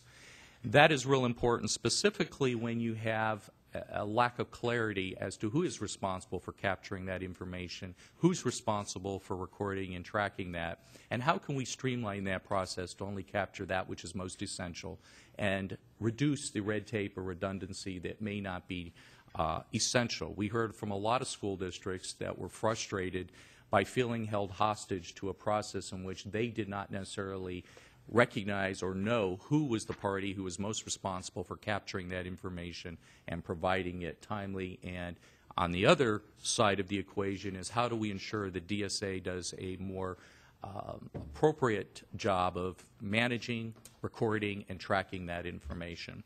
So that was something that we saw as a procedural effort. We think through technical assistance training and outreach that we can further clarify those roles and, more importantly, streamline that process. The second was eliminate in-plant inspection reports required for portable projects. I heard that conversation earlier about some of the concerns associated with relocatables. We see this as a procedural/policy area.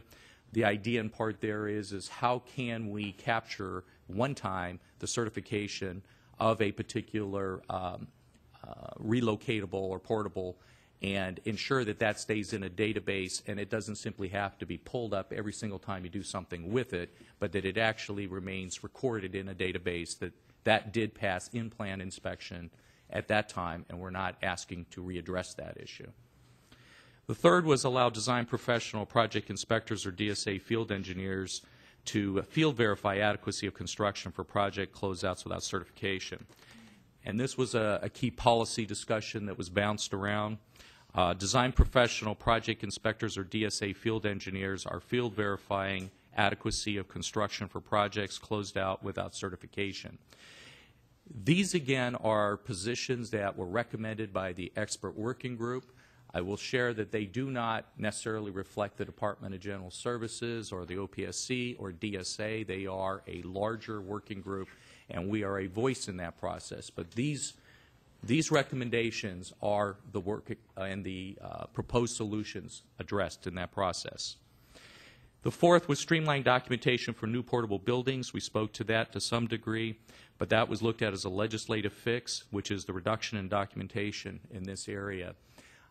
We see across the board that there needs to be legislation to provide DSA more discretion that can remove some of the restrictions that are put as a result of the Field Act that limit our restriction in those areas, because we believe that the time has come when design professionals, engineers, and school districts, facility managers and such should be able to take more responsibility for these areas as appropriate and exercise their licensed authority to make decisions when it comes to the architectural engineering parameters in some of these areas. So we need to revisit that. Unfortunately, we see that as being a legislative fix that is going to move beyond many of the administrative things that we can do procedurally, I will say.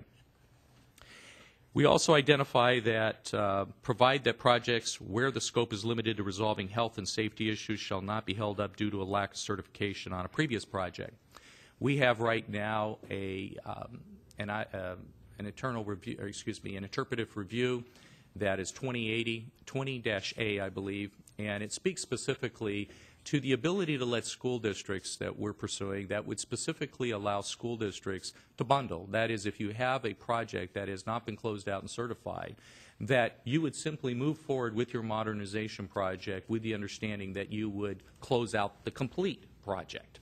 To get one certified and closed out that you plan on doing major renovations to is not necessarily the most expedient way to move forward on those projects.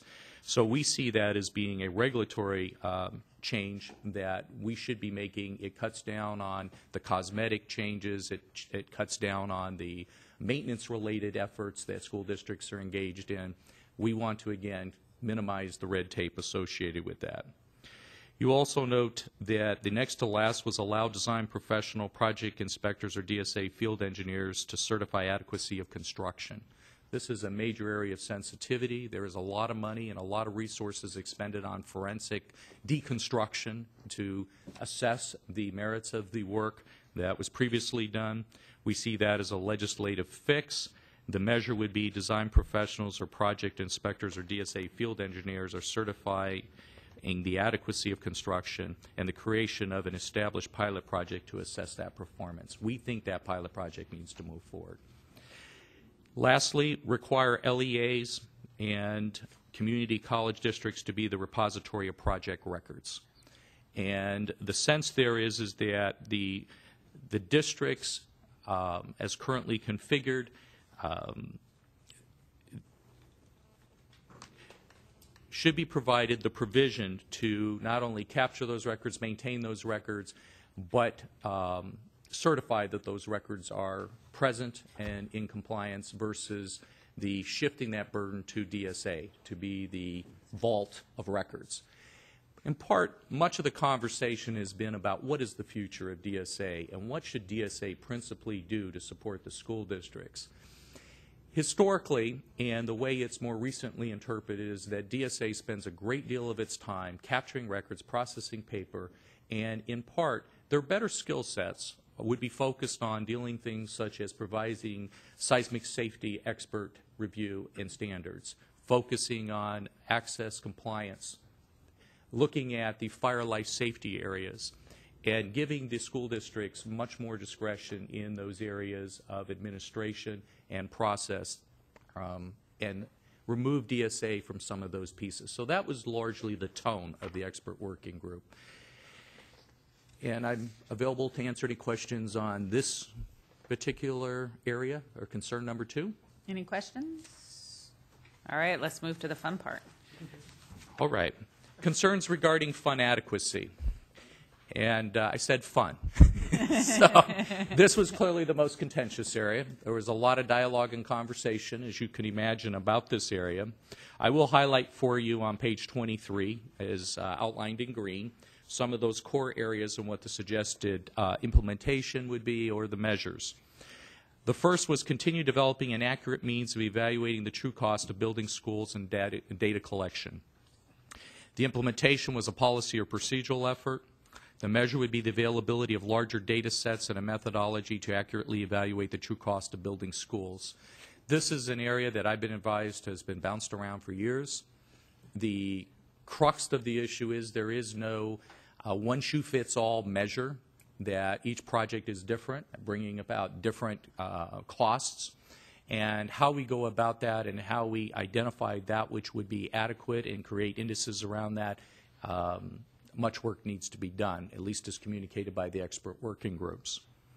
Number 2 was permanently adopt the General Site Development Grant, which would be a regulatory implementation, would require the approval of regulations to permanently adopt the General Site Development Grant.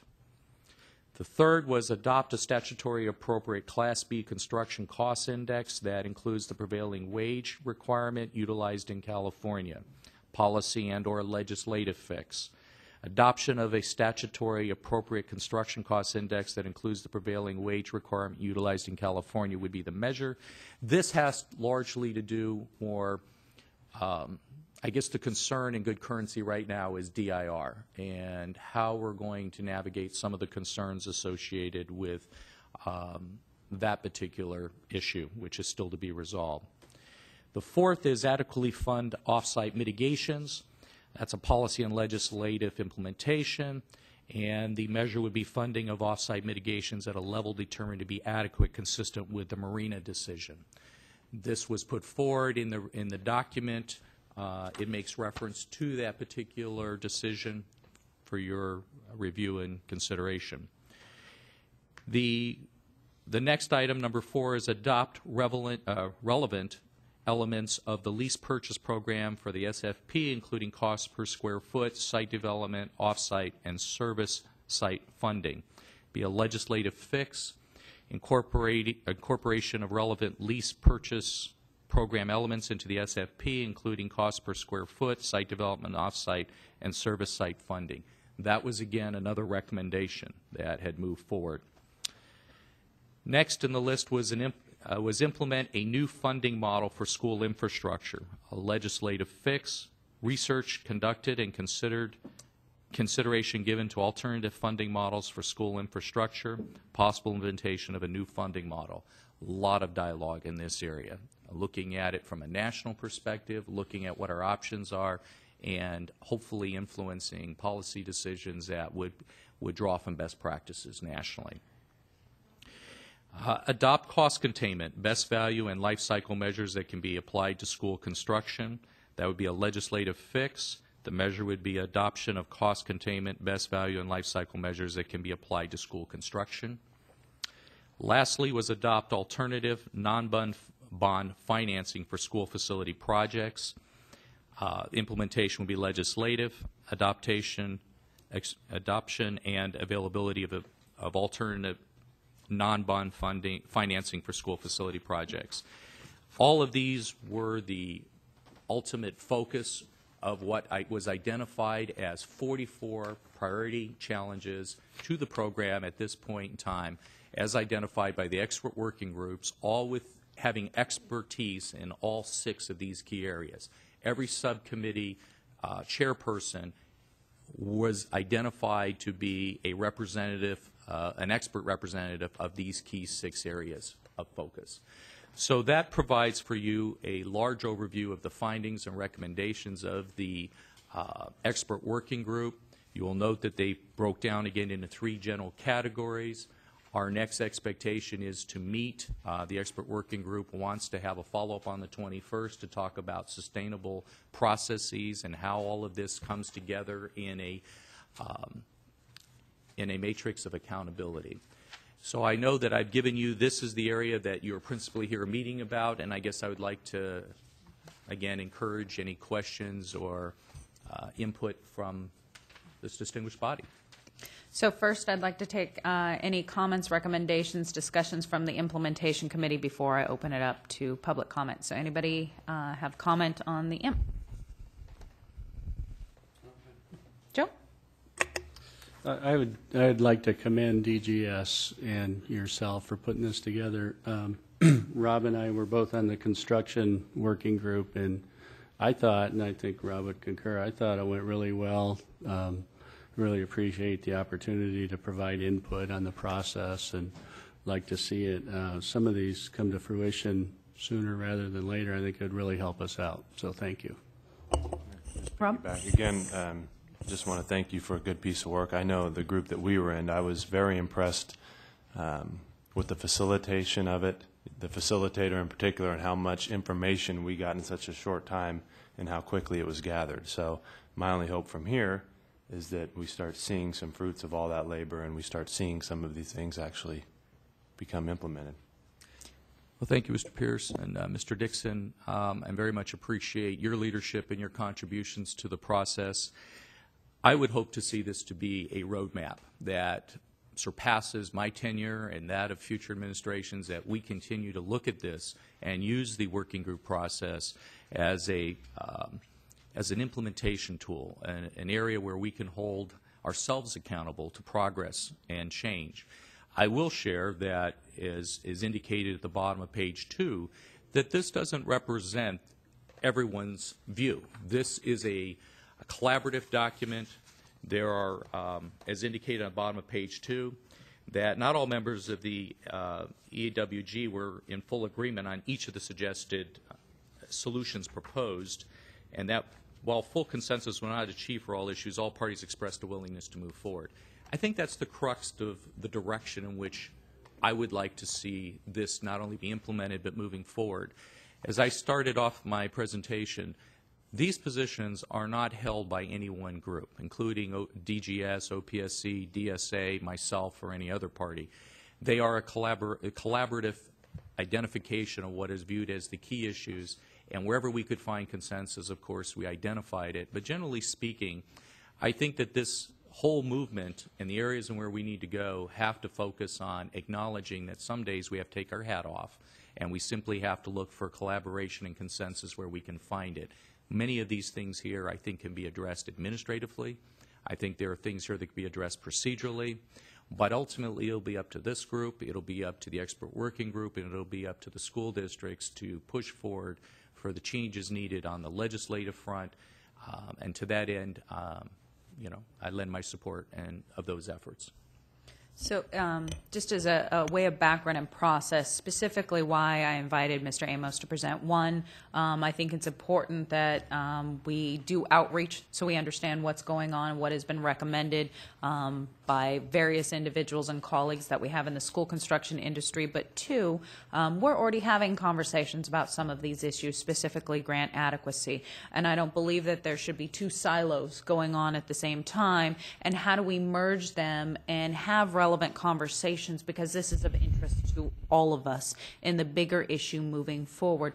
I know Mr. Amos has talked to several of the state allocation board members, but is going to do a full presentation at the November SAB meeting, and then I will then take direction from the SAB members as to where we move forward here. But one of the things to think about that I'm kind of planting is specifically on concerns regarding funding adequacy. We already looking at this. There are suggestions and potential solutions. Do you believe the implementation committee should continue moving forward having these discussions? If so, I need direction from my state allocation board to continue doing this. While we're bringing it up, I also need board direction, because the board implementation committee is generally, where we discuss ideas is board direction. The board gives me that authority to move forward in these. So this is partly buy-in from the board that these issues need to be addressed, but also buy-in from you as to, yes, you've said, and many of you have been a part of this, said these are issues that we need to address, and how can we merge the two, that if you want to be involved in potentially another more aligned group that is concentrated specifically on funding and grant funding issues, and how we resolve this in a smaller, another working group. I know many of you have been part of this since, 10, 12 years, another working group, part 10. But that, that we don't give up, because it's about the bigger picture. It may not be about next year addressing the grant adequacy, but we are going to be moving forward with a 2012 bond. That bond is going to be coming forward, and I want to make sure those of us in the industry are giving the input to the legislators and to those, who are going to be drafting this, to make sure that we look at the program, if the program needs to be tweaked at how we fund schools and how we look at adequacy, that we have enough time to have these conversations now, because they are very relevant now, because it will take a year to develop this. So, that's where I want us to think bigger picture. It's not about right now, because we do know there are some deficiencies, but how do we look at this in the future to truly address those? So if there's any other comments on the dais, let me know, and then I want to move to public comment. So, John, then Dennis. Mr. Amos, was there any discussion or deliberation in your executive or working group as it relates to the requirement to get DSA approval in order to get funding, the various time constraints that projects had to be bid and under construction to be awarded funding, to be in compliance as it related to the fluctuations in construction prices, and therefore grant adequacy? Was there much debate or discussion? To be frank in that area, and I think that it's critical that we talk at the grass level here, is that I removed myself from the processes of the expert working groups. And the reason is I did not want to shape or taint their process. And consequently, there is a full, more comprehensive piece that we have the minutes associated with those conversations. I can say that dialogue did occur in a more general fashion, I know, but I don't have any direct detailed information before me that I can share with you. However, we can make available to you the minutes of the subcommittee that you could take a look at and see to what extent they explored those areas, and if they did, to the level in which you think would be appropriate. Thank you. Okay. Dennis, then Kathy. Yes, Madam Chair. I think we have two. well, maybe more than two, but at least two tasks ahead of us here. One of them is to look at the mandated AB 127 adjustments, which is concerning only a couple of the items that are in the work group's report. And then the other one goes to what you were talking about, is looking forward to potentially future bond measures and modifications to the program, which would cover several of these, the other ones. I would hate for us to get bogged down in discussing all of these and trying to get resolution to all of these and not address the immediate needs of AB 127. Okay, Kathy? I just wanted to take the opportunity to tell you that we're planning the first of a series of DSA forum, more workshops explaining some of the progress that we've already made. I think 10 of the things that were identified on the first two tables impact DSA, and many of those we're already moving forward with, being ready to roll them out in terms of regulations that have already been approved by the Building Standards Commission based on the suggestions from their expert work group, and some of the other changes that we're making with that Stephen went through in great detail on all of them that have been identified for either regulatory or policy and procedural changes that we're making. That event is scheduled for Wednesday, October 27th at the Department of General Services Ziggurat Auditorium from 1 to 3 in the afternoon. Thank you, Kathy. Stephen? Lisa, may I respond to that, or Madam Chair? What I'd like to say is that I think that we are at a critical point in which we need to do is continue. I recall my early conversations with the State Allocation Board, the Assembly Education Committee, and a number of others, that while we want thoughtful process and thoughtful deliberation, analysis, studies, and evaluations, we want to take those mid-course corrections that we can take now to remove, as one of the sub-working group chairs said, those pebbles from the sandals that are day-to-day annoyances, to move this process forward. And to that end, I commend Kathy for taking the leadership of putting this event together, which largely is the communication coordination of the project closeout. I think that we spend a lot of time analyzing and processing, and I think that's important. But I also think there are a lot of things that are within our purview that we can change relatively quickly with little contention, with little challenge.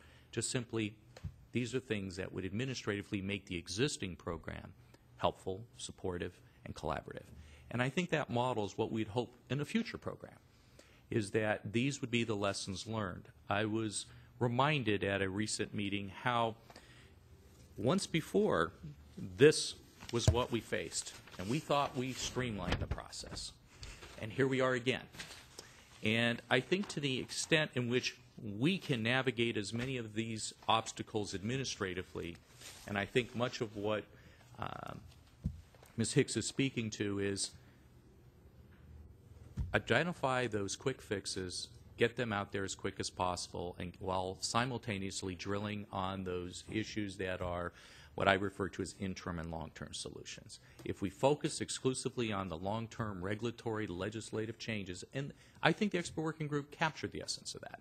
That is, we can all sit here and talk about what is a perfect world, but that perfect world is not on the immediate horizon. And in the meantime, what we do will shape that horizon. So let's focus on what we can do here and now. And it doesn't mean we give up our interim goals or our long-term goals, but that we should not lose sight of those short-term ones. And I think that this meeting coming up on the 21st is exactly what the doctor ordered, which was we have an expert working group who is saying you will not get a pass by simply publishing our recommendations. We expect action, we expect deliverables, and we expect an ongoing process. I don't, and I want to emphasize this process was not directed to one specific area, meaning the whole issue of grant adequacy was what the expert working group identified as their priority. We started this process by indicating there are 6 key processes in the construction of a school, regardless who's responsible for them. What are the major challenges in each one of those? And as you heard, there were 3: coordination communication, the DSA closeout process, and then the grant adequacy issue. like to have public comment. Anybody in the audience, come on up and you guys can fight for order.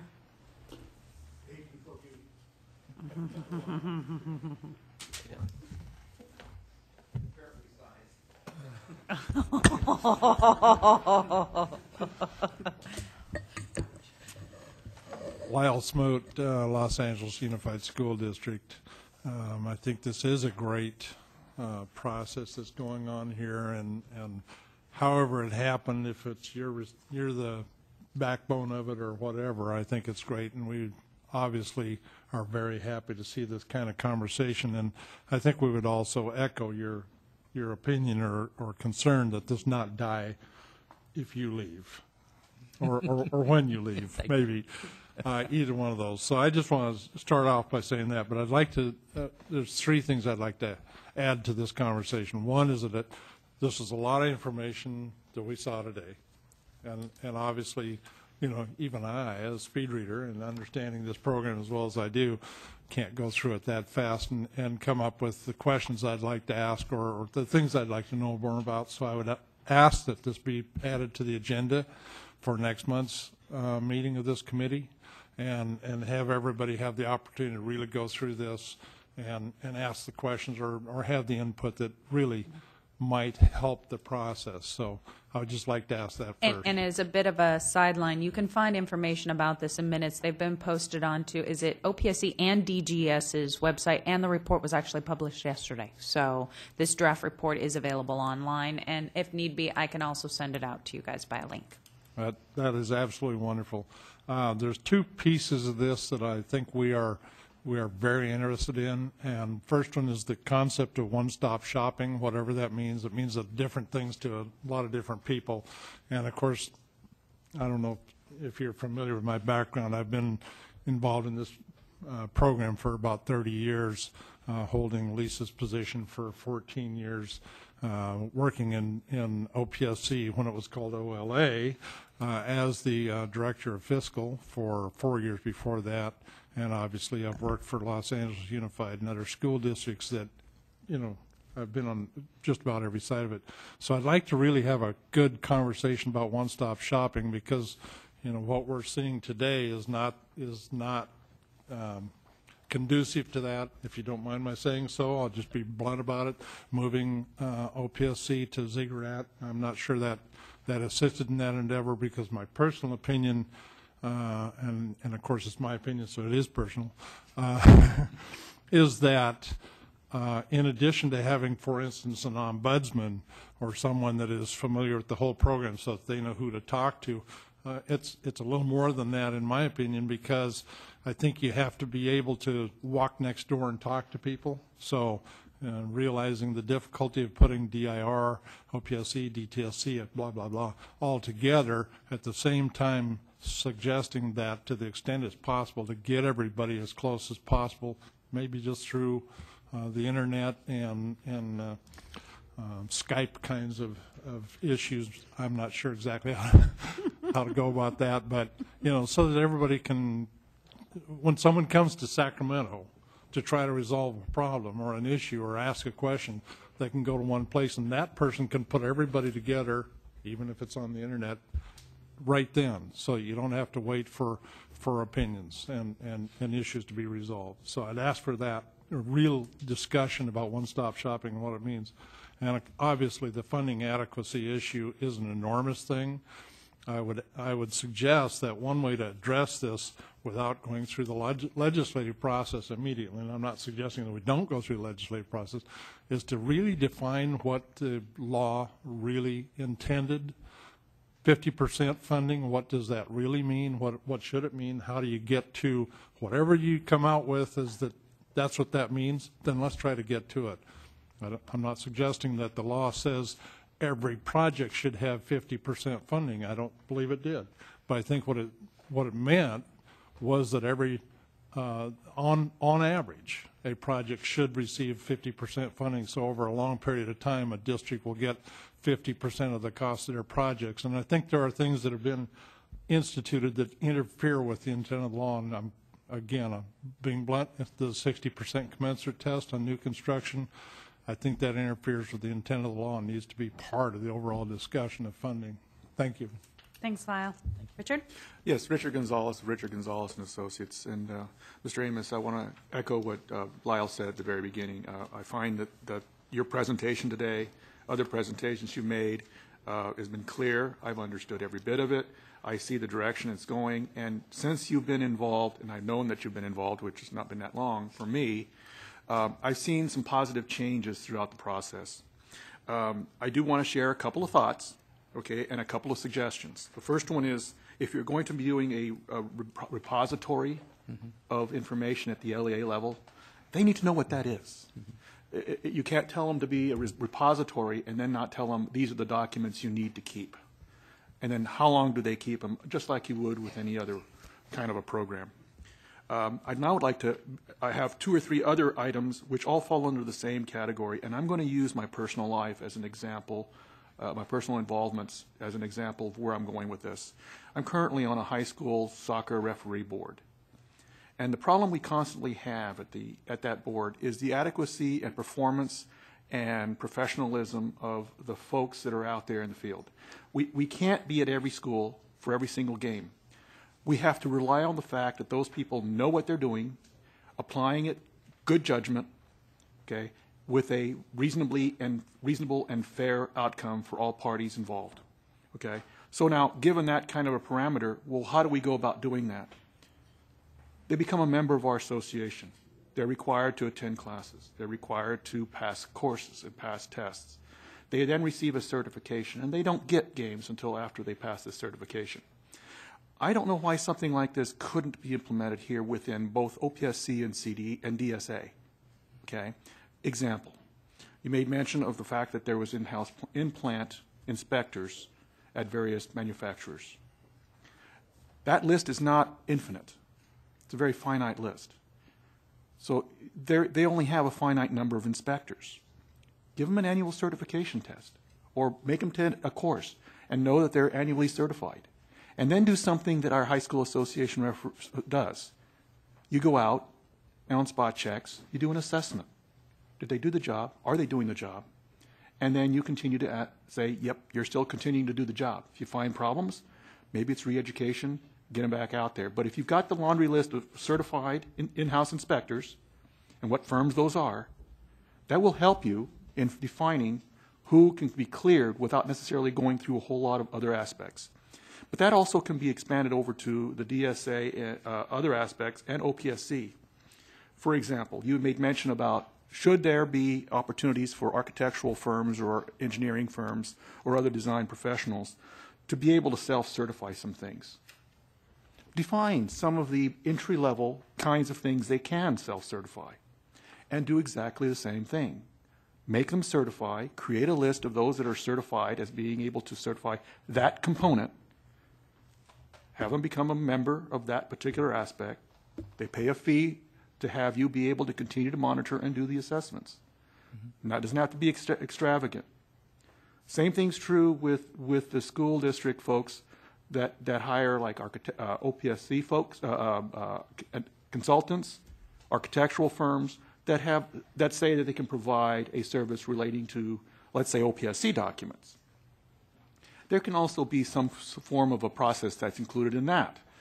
What could they be used to kind of certify and know that that information is going to be reasonable, and do an assessment value on an occasional basis to see whether that person or that organization is really doing a good job. For example, I'll say HMC, since we have a member here on the board who provides that kind of service as well.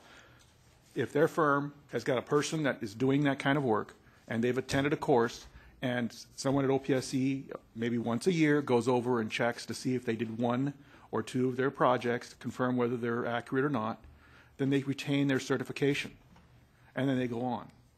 These are things, that doesn't mean that everybody needs to be certified. It just means that that certified firm will have maybe 1 or 2 things that they won't have necessarily everything reviewed, but those are thoughts. Thank you.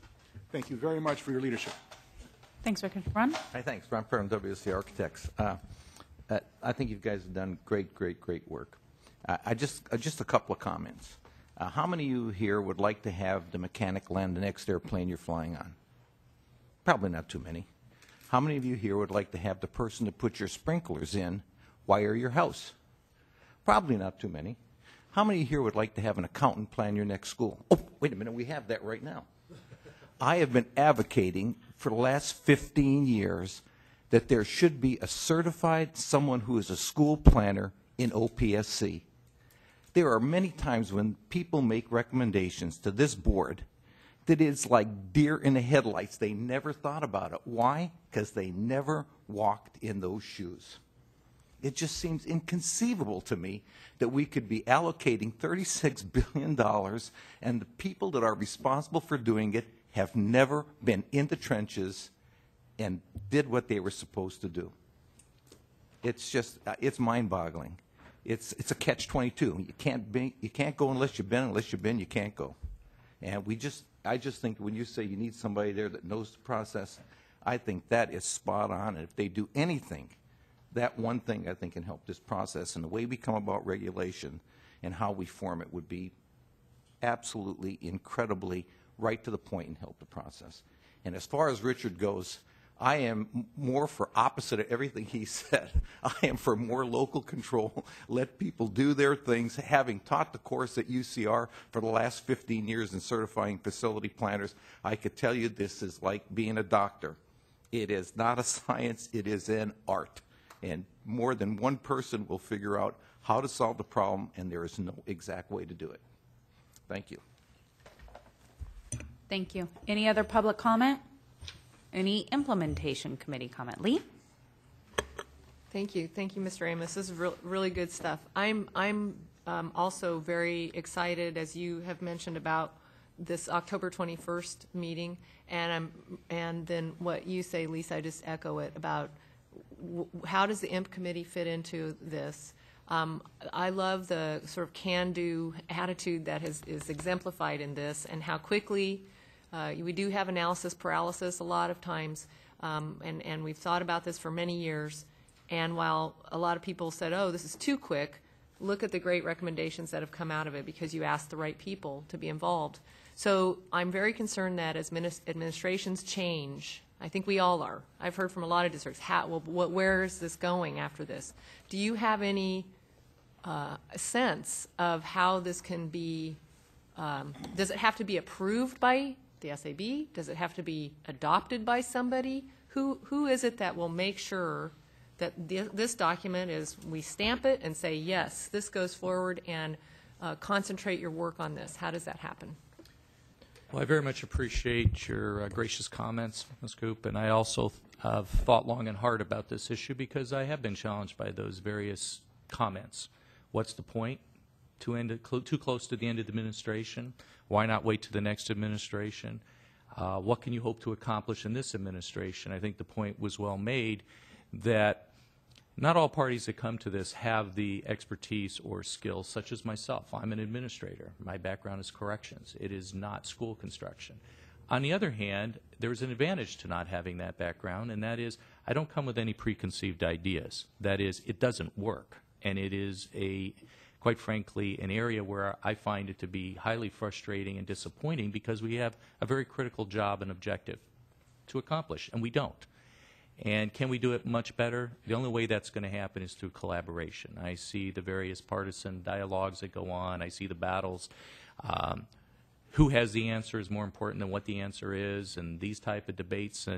And from my perspective, my job as administrator was to create a process in which we would identify a collaborative roadmap that did not have singular ownership, that it would be the collective ownership of the expert working group and the designated groups that affiliated with the process and brought their voice forward.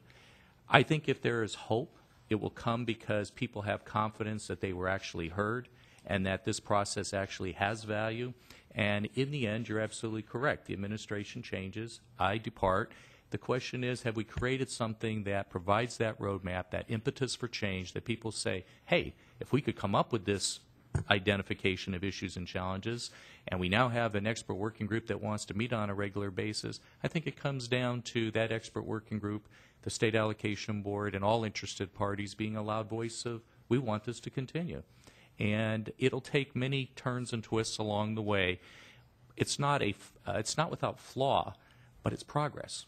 And that's what I hope to have accomplished in the process.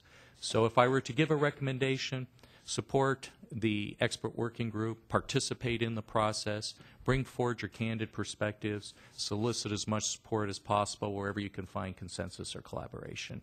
It is not the work of the executive branch, the legislative branch, the state allocation board. It is the work of the interested parties that, in my opinion, bring the loudest and most clear voice to the challenge before us. So, Mr. Amos, if somebody on the implementation committee wanted to be a part or help take part, how do they do that in light of the meeting on the 21st and that the expert work group has already been established? Well, I think what I would like to do is propose, as you did here, to the expert working group, this particular effort. Again, this was something that I think was a concern in good currency, and the IMP committee's been working on it.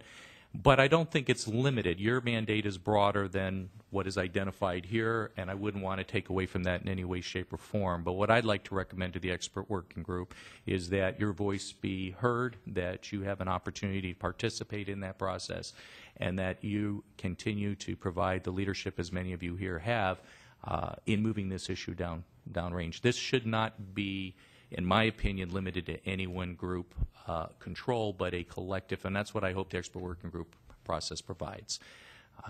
I will say that the State Allocation Board has not had an opportunity to see this in its entirety. It is a process in which I will be sharing with them on November 3rd. So do you anticipate, because we did have some conversations, that the expert work group might break out into smaller groups of addressing issues 1, 2, and 3, and then if it dresses out into the funding, that people from the outside, other experts, can join in on that? Well, I think that's an excellent point. Some of the concern early on was is this an open process or a closed process? It is an open process, and we encourage all parties to participate in the process. I don't want to speak on behalf of the expert working group because they haven't had an opportunity to speak their will, but what I believe the direction this will go in at this point is largely breaking it out by those 3 critical areas and then identifying those short-term, interim, long-term solutions and then further expounding on that. People that have been a part of this process have communicated a desire for continuity of process and thought, that it simply doesn't end with one stovepipe being addressed, ignoring the other. The feeling in part is that it was interesting that communication, coordination, and collaboration was the #1 concern because they believe the rest of the items could be fixed. And I think to the extent in which we model what we want in the end, I think we will be better served. So I will definitely bring it before the expert working group on the 21st, and I will communicate that there is an opportunity here to be considered, and that anybody here that would like to participate in that process will give you formal notice so that you have an opportunity to engage at that and provide any recommendations or insight on behalf of the IMP committee and or desire to participate in the expert working group subcommittee process. Lee? I think that's really great, and I still have some concerns. I guess we've all seen this. A new administration comes in, and they put the thing on the shelf. They have the authority. The new governor will have the authority to do whatever, to appoint new people. All these nice, great people who are our colleagues on this working group have no power. And so and I know you don't have an answer, and perhaps that's the thoughts of the October 21st meeting. And I just thought of this, the debates have already happened for the governor. Has anybody asked the gubernatorial candidates about if they know about this? What are their thoughts on it? Can we get any commitment from them? I don't know. Well, here's my thought, and this is not board direction, but having observed this entire process, sat on the sidelines, watched it both, with internal meetings and external meetings. This is something we as an industry can't own. We elect whoever the governor is. They shall listen to us. We can have conversations with them.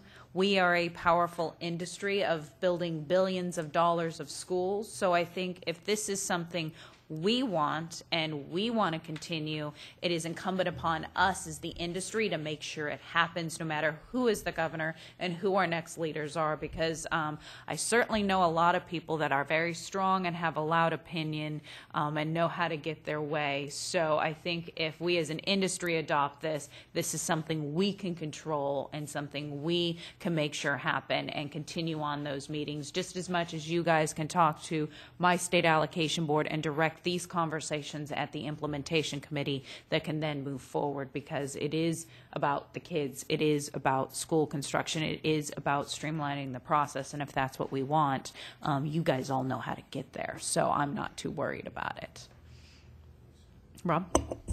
Dave Walrath said at the cash luncheon, no, the governors, or the potential governors, haven't mentioned school facilities at all, so but if one thing gives me hope, and it kind of goes with what a number of people have said, including Joe, everybody in our group, and it was intriguing because everybody had the same desire. I mean, we're all on the same page in terms of what we want, but not until we started talking about it, explaining ourselves, did kind of those paths of resistance vanish. And if everybody in that room, whether it's CDE, OPSC, DSA, DTSC, the practitioners, we all want the same thing. And so if nothing else, if we all just keep that trend going, I would hope that it would speak loudly for itself and continue to move forward. That's all there is the folks that were in that room, and we're all together. So in what we're going to do for the rest of the afternoon and kind of wrapping this up being noon, want to take an hour, or if we can do 55 minutes for lunch, because we are shaving an hour off of IMP today, and come back at 1 o'clock. Is the report in AB 127, I'm sorry, ORG, you're going to still be at the end, is the discussion from the State Allocation Board was really to discuss a process, a timeline. What does it mean about grant adequacy? There is kind of a shell of a plan of how we look at that in your write-up. So please, I would hope if you haven't had a chance to look at it, read it so that we can come back and discuss what we have and continue the discussions of looking at, financial hardship districts and how we frame these issues. As you can see, some of the things from the expert work group kind of frame those questions so that we are having the same conversations and move forward, because we are to come forward with recommendations to the full state allocation board of how to look at all the issues and present an option in moving forward. So these things are going to kind of be happening at the same time. Want to do that, and then we'll finish up with ORG probably the last half an hour. So we'll have another hour conversation of grant adequacy, and then from 2 to 2:30 talk about ORG and any of the public comments before we go into the audit subcommittee. But Mr. Amos, I want to thank you so much for coming in this conversation. I think it is about collaboration, and by you coming here, it shows a willingness to air the issues, talk about them, and see if we can all get on the same page for a solution. So thank you. Thank you, Madam Chair, and thank you for your leadership in this process, and thank this distinguished body for inviting me. Thank you. Thank you. 1 o'clock, people. I will start without you.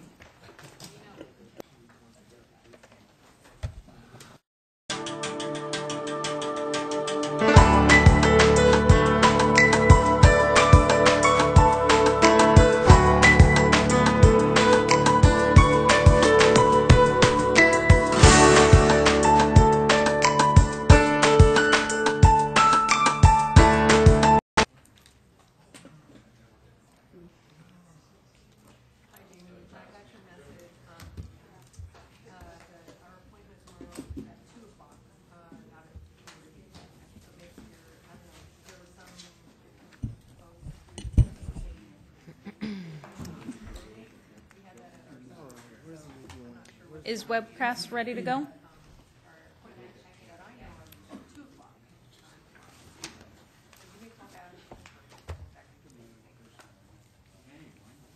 How was it, Joe? Not bad, actually. How was it? As usual. Good. Consistent.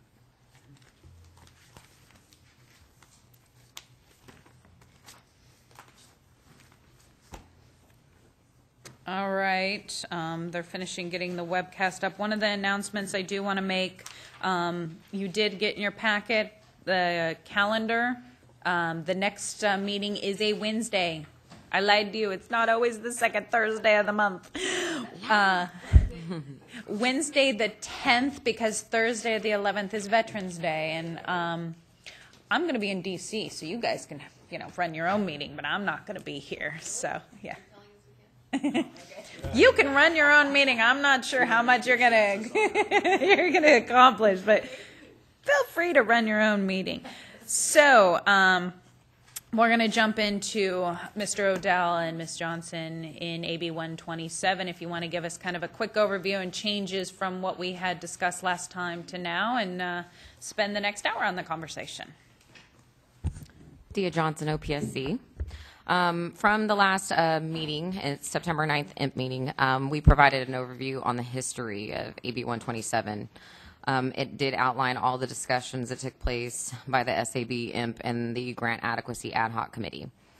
Additional history and input was shared by committee members and stakeholders at that time, and it did express the major barriers in the agreement of grant adequacy. And those barriers were what constitutes a complete school. There is a lack of shared definitions. The local decisions, such as scope changes, cost increases, building materials, and a delay in projects. And the last barrier is the location of the school districts, since construction costs do vary throughout the state.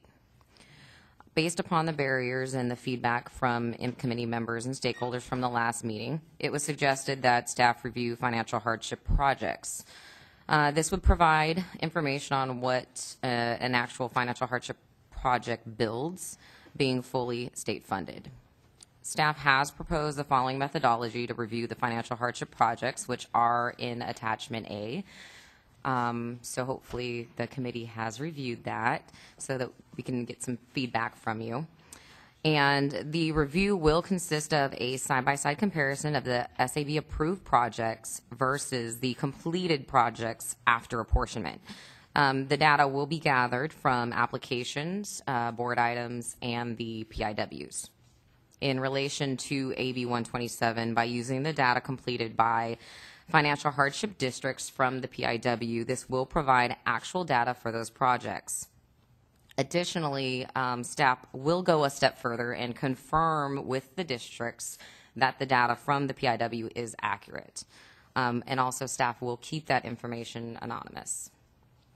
The PIW is an attachment B, which I'm sure we're all well aware of that, but we can glance that over just in case some people are not very familiar with that and the type of information that is collected.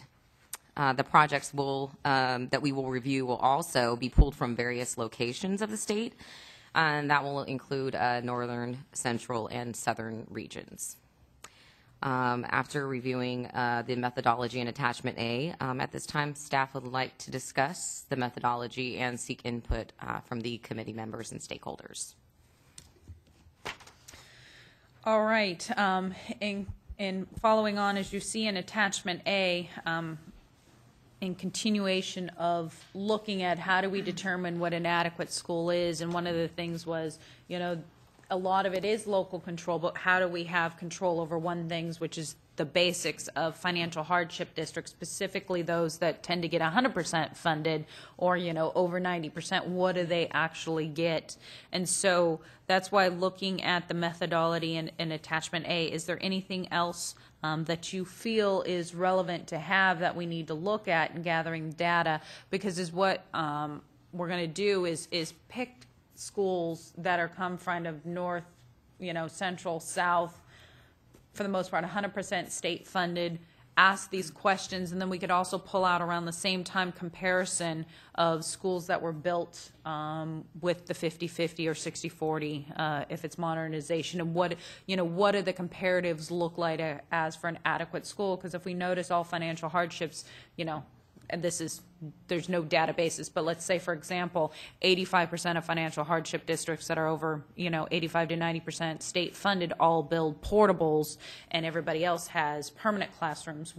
That's something, what does that mean? I think that's relevant data that the State Allocation Board really wants to hear about, because they wanted us to look at and possibly develop a process for reviewing this, which this is a process, and a potential timeline for how would we look at this and suggest solutions, while at the same time, you know, I want you, we have this conversation, digest the expert work group and the suggestions that were put in there, and how can we now mesh some of the issues in dealing with the adequacy of building a school. So comments on that.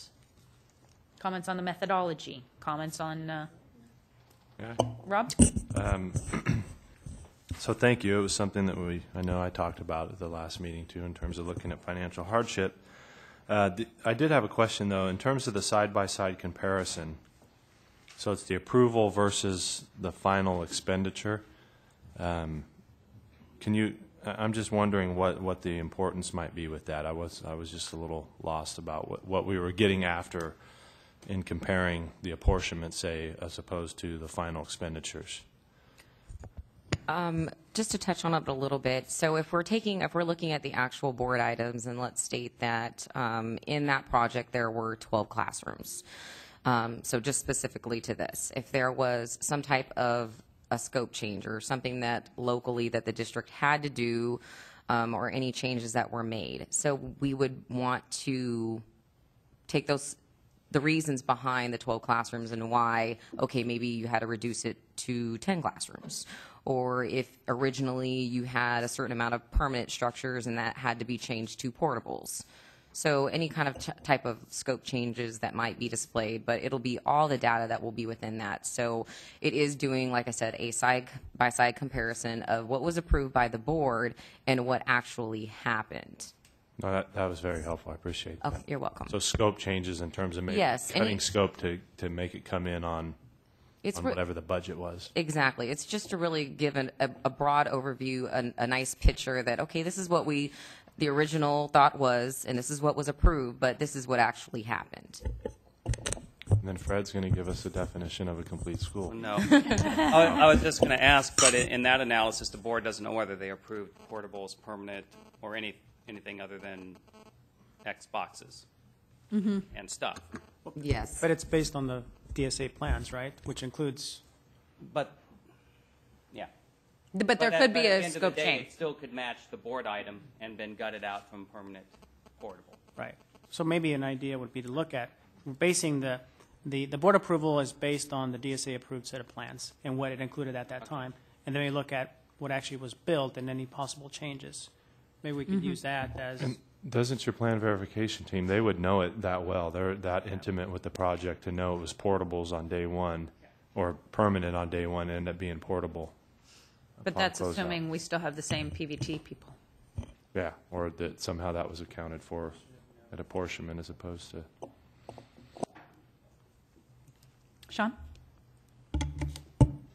Okay, so when I first heard the concept of looking at financial hardship projects, I understood it in a completely different way.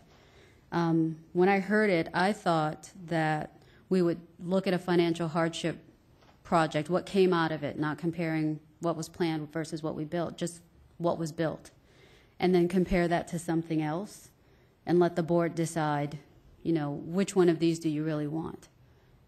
So I think if my understanding is more along the lines of what Rob was thinking or whomever proposed it was thinking, we could probably simplify a lot of this.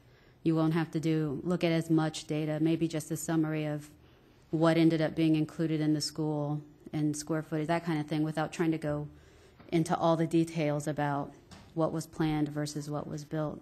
And I think that would be fine for answering the question of whether or not it's adequate or whether or not the board thinks it's adequate, but it wouldn't necessarily answer the question about how short or over it is if it turns out that it's not representative of what the board wants to have built.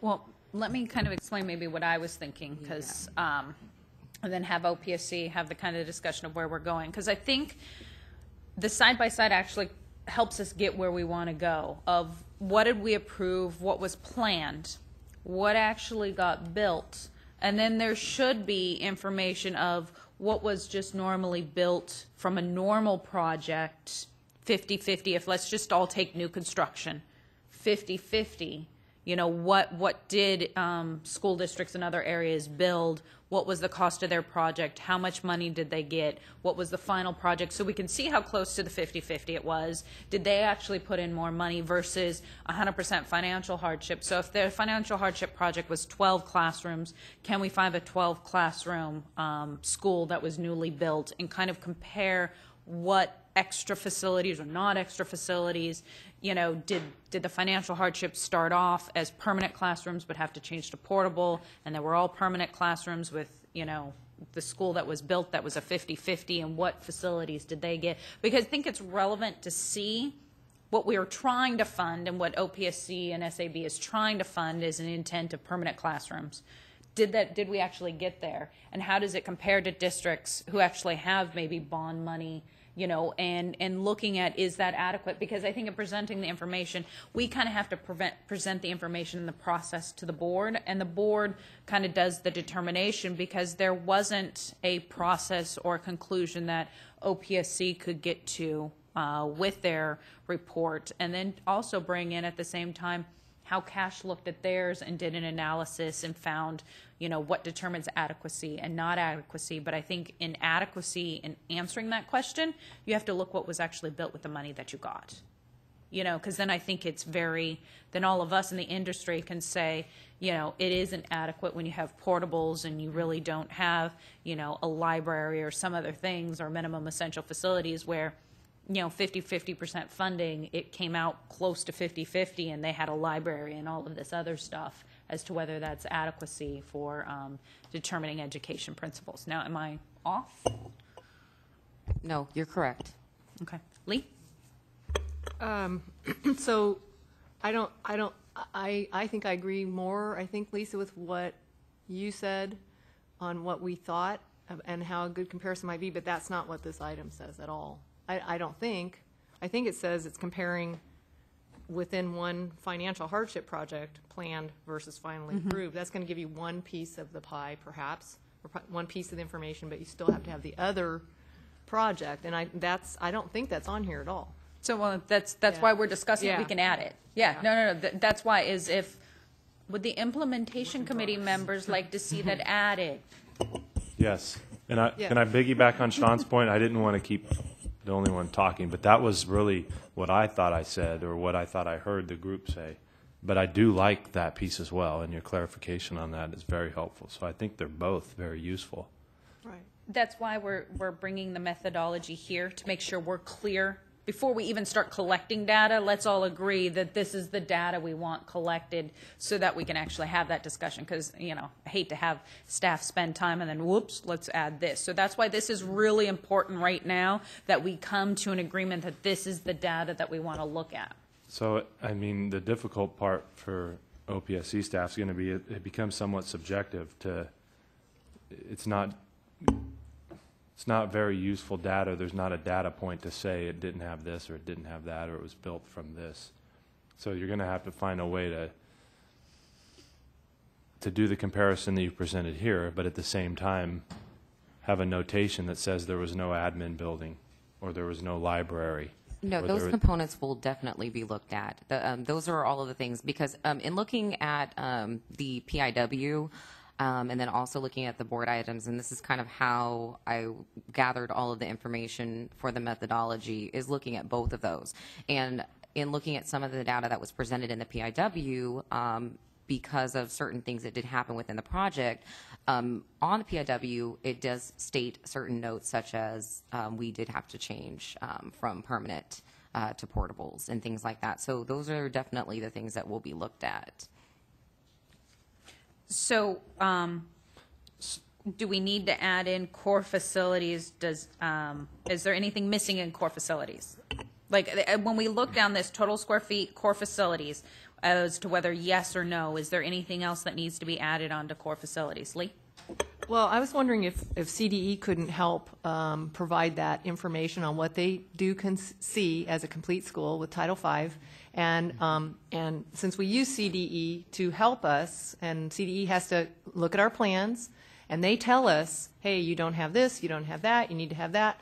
I think that they are a good authority to tell us this, even though there's lots of different interpretations of what a complete school is, and then the difficulty will be finding comparison groups. But I'm wondering if we could find like you said, Lisa, a 12 classroom addition here, financial hardship, if you can find such a thing, and then a 12 classroom addition 50-50, and just do, set out a set of 10 of those or something like that. No, it's not going to be every project, because I think that's way too much data, but can we do that? And also, I don't know, Fred would add probably some other things here. I can think of pull-out space for intervention classes, literacy coaches, things like that, conference rooms that aren't on here, and probably Fred could name a bunch of other things on here for other core facilities. Fred? I could. I think when you start the list in school administration, it's going to just vary across the board. 4 counselors, 2 counselors, this, that, or, maybe there are some schools that have been built both as a 50-50 and as a hardship, and maybe that's a starting point of at least they're the same. Mm-hmm. And maybe that gets to some of that. But, I think we could say a second gym at some point. Libraries are changing in what their functions are. There's new frameworks established around the programming within a library. Natomas High School doesn't have a library, or Inderkum doesn't have a library. Inderkum. What do we do about that with the joint use? But I think that's the big 4 or 5 we've always talked about. Never put toilets in there, I thought, but. Do we need something as to make reference when there a potential SDC? That was up in the grade level, and in the classrooms there. But again, that may be varied as to if it's a full inclusion model. That has different costs and different programming. So there has to be at least. And that will tie back more to the funding side than what's out there. So that, I think as far as the 4 things we've always talked about, those are they, and it's going to vary around that core. I imagine as to how big your admin is, how big your library is, 2 gyms, 1 gym.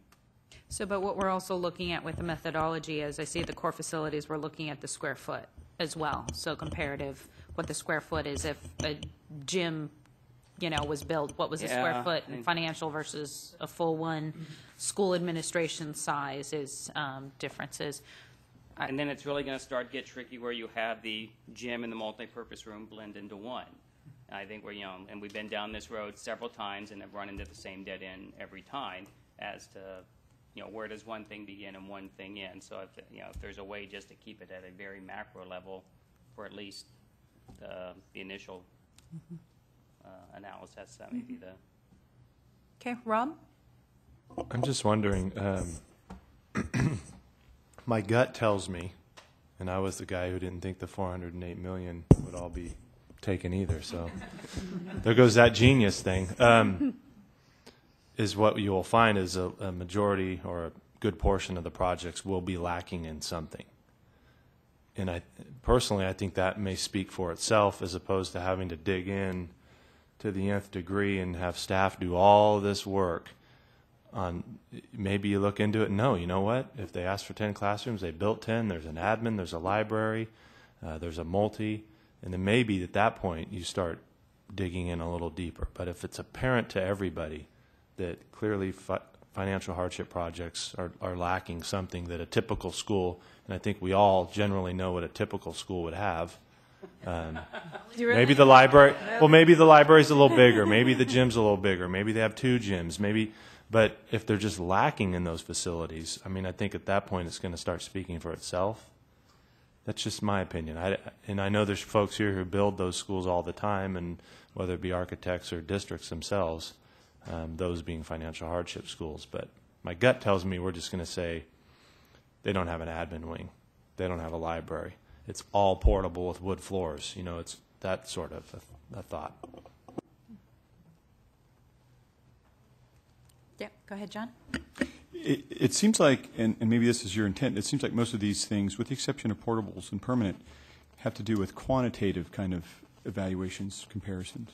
But I think you were alluding to qualitative kinds of things that make huge difference in educational environments. I mean, those are much more difficult to compare and evaluate, but that, in many ways, that really comes down to adequacy. I mean, I'm seeing that more in our experience, doing a hardship project versus another kind of project, is the qualitative things are huge, and that's really when you hear from parents and kids and teachers, that's really what makes the difference in the educational environments.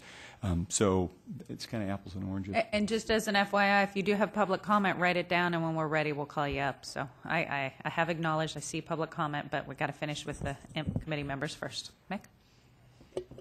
This is a shocker to have the rookie say something, but from someone who works in schools and really does a lot in the academic area and those things, when you talk about qualitative and quantitative type programs, when you look at the state frameworks and some of the things that schools are required to do right now, and Rob, when you were talking about, one gym, I'll just throw out an example. I was at a school the other day, and, if you take this season right now, it's not one gym or not. It's two gyms because you have basketball and wrestling going on at the same time. And that doesn't count all the girls' sports that are going on concurrently. And then you have the same issues. I loved reading about what is an inadequate school, because then you talk about CTE classrooms and the impact that those make and the requirements that you have. And you talk about counseling, where it's not just counseling. In our area, it's counseling and probation and police and all those other things that are essential to a safe and secure, educational environment. And and having gone through listening to Mamie and Mamie listening to me, where it's, this is what we need. Well, that's great, but this is all the money you have. So when you talk about what is adequate, it's almost like a self-fulfilling prophecy. You have this amount of money, so you're going to build this school. That doesn't mean it's adequate. So I know you guys wrestle with this all the time, but I meant those are the big things that hit us programmatically, for sure. Fred? John, are there certain key elements you would say that you're seeing that where the quality is cut? Whether roofing or... Oh, it is on me. Across the board, Okay, everything, site work, landscaping, materials, finishes, you name it, Fred. Okay. It's cut, and that's where the real apparent thing is. I'm not seeing as much slashing of entire buildings, although I do see that in spaces, but it's more the qualitative things that get slashed. And that's... And then there's, it's just across the board, varying from wherever to... Okay, so there's nothing there we could really look at three key elements to say roof, systems, and something else that would... Is there a way when they do plans through DSA, let's say that they're building and part of the plan is to have more natural light, and then maybe the natural light gets cut by the end? Is there any way? I mean, that's a detail thing, but we all know natural light is a huge indicator of student success. Lee? I know I just opened up a can of worms. Well, it seems like it is very complicated and nuanced, and I totally agree with what's being said about qualitative and quantitative.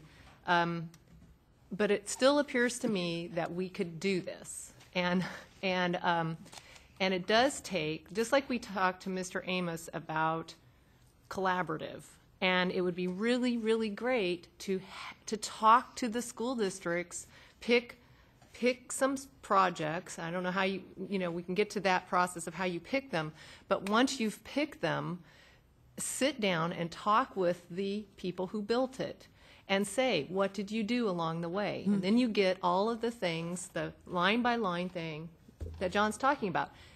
We cut this, this quality of roof went down, and that's the process thing of minutes from and notes from pre-construction meetings and things like that, design meetings, where they know what happened and they can go through line by line. But it really does take talking to the team, both the owner and the design team, and also the contractor maybe who built the project. And that would give us a lot of information, I think.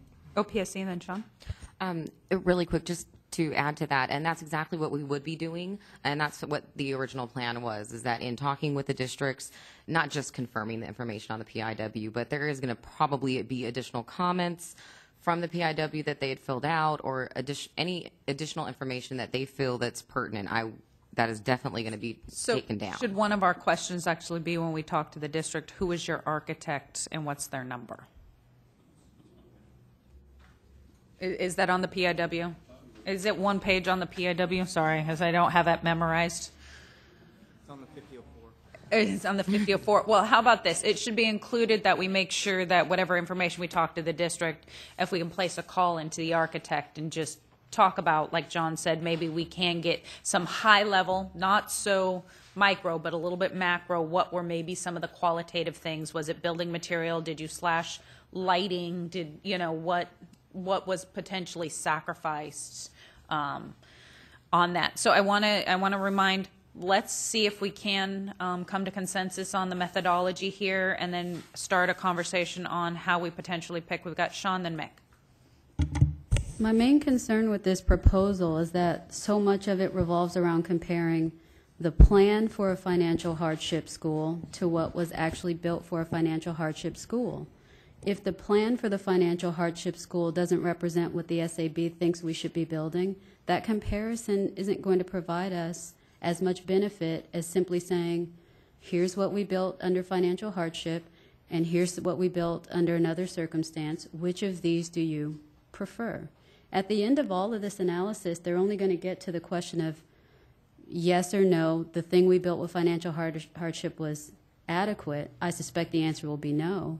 And then we have to move on to the next question, which is, well, how short was it? I would rather spend more time on that question than on the analysis to get to that point.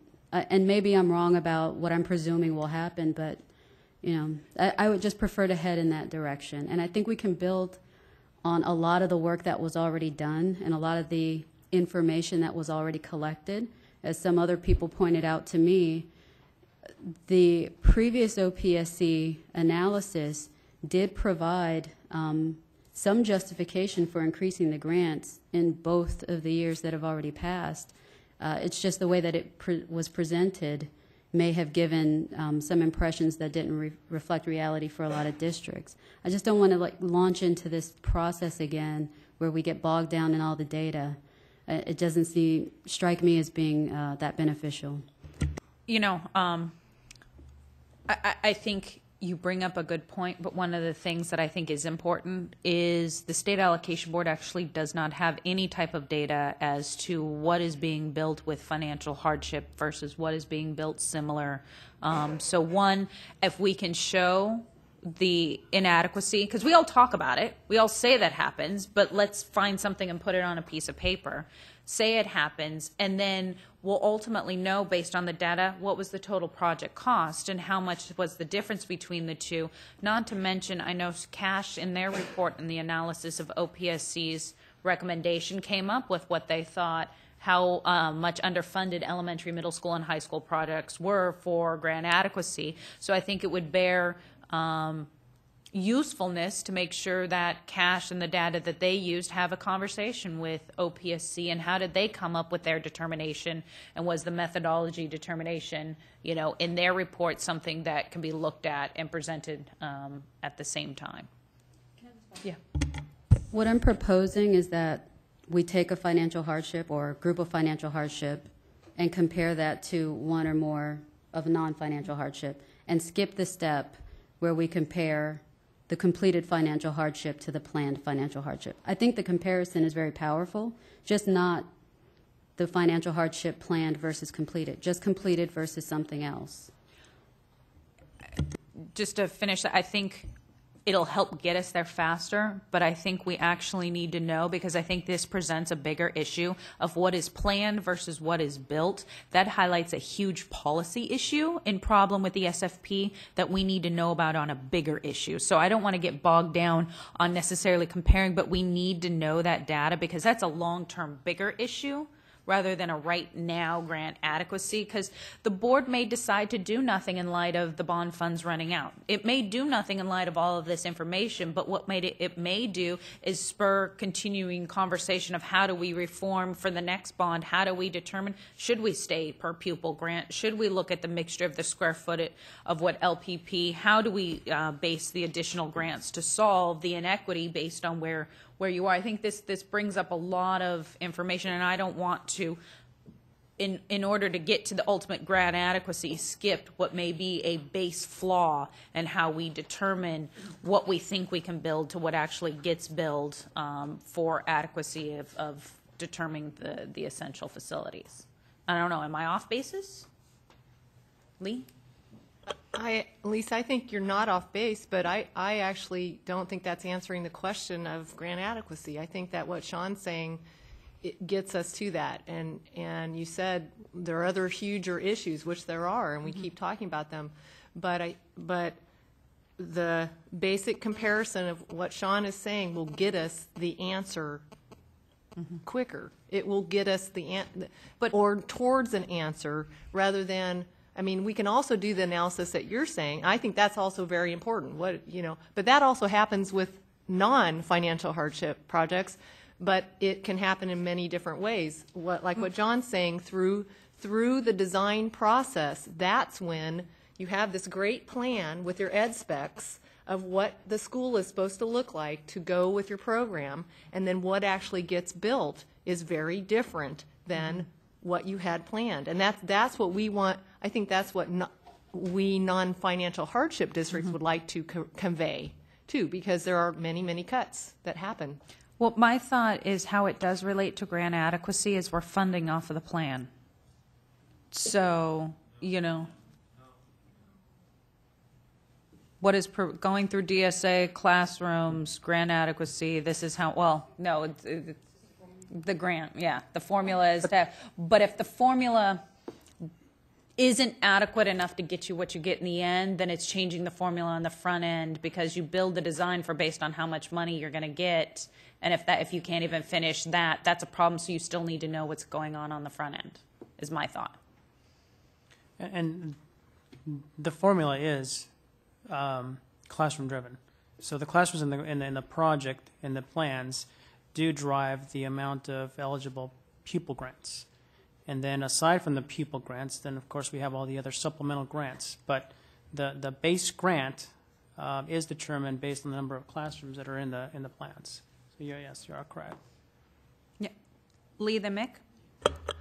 I think that Sean's method will get us to what we need to get to, and I believe that there are many, many nuances of the standards for the schools and 2 gyms, 1 gym, and treat them as case studies and actually study what happened in between the concept of a school and the district has eligibility and the very wonderful plans and ed specs that we are required to do, and then what ends up getting built, both qualitative-wise and quantitative. So everything from size of classrooms, square footage gets shaved off. There's tons of things that happen. And it's very nuanced because, for example, then we get into, well, what was the priority of the district? So the district may have decided we're going to go green and we're going to do that and sacrifice some other things. But it's really important to take a look at that. Or we think 2 gyms are very important. We're going to sacrifice the size of the library because of that. But it's so important to get that information. And yes, it'll be kind of messy and it won't be a bottom line number. Perhaps I think it will get us to that.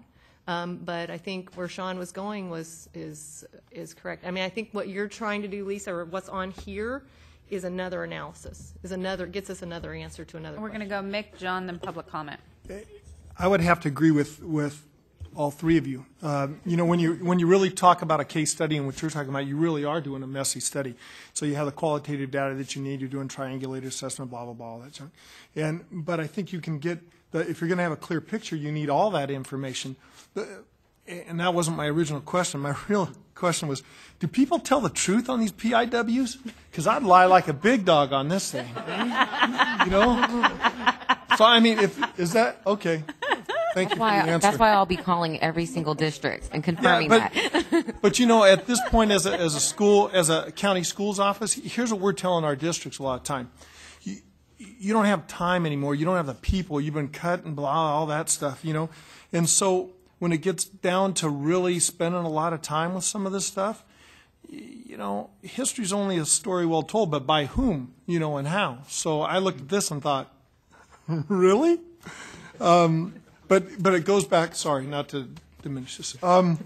But when I thought about what you were saying about... Mamie, get ready for more audits.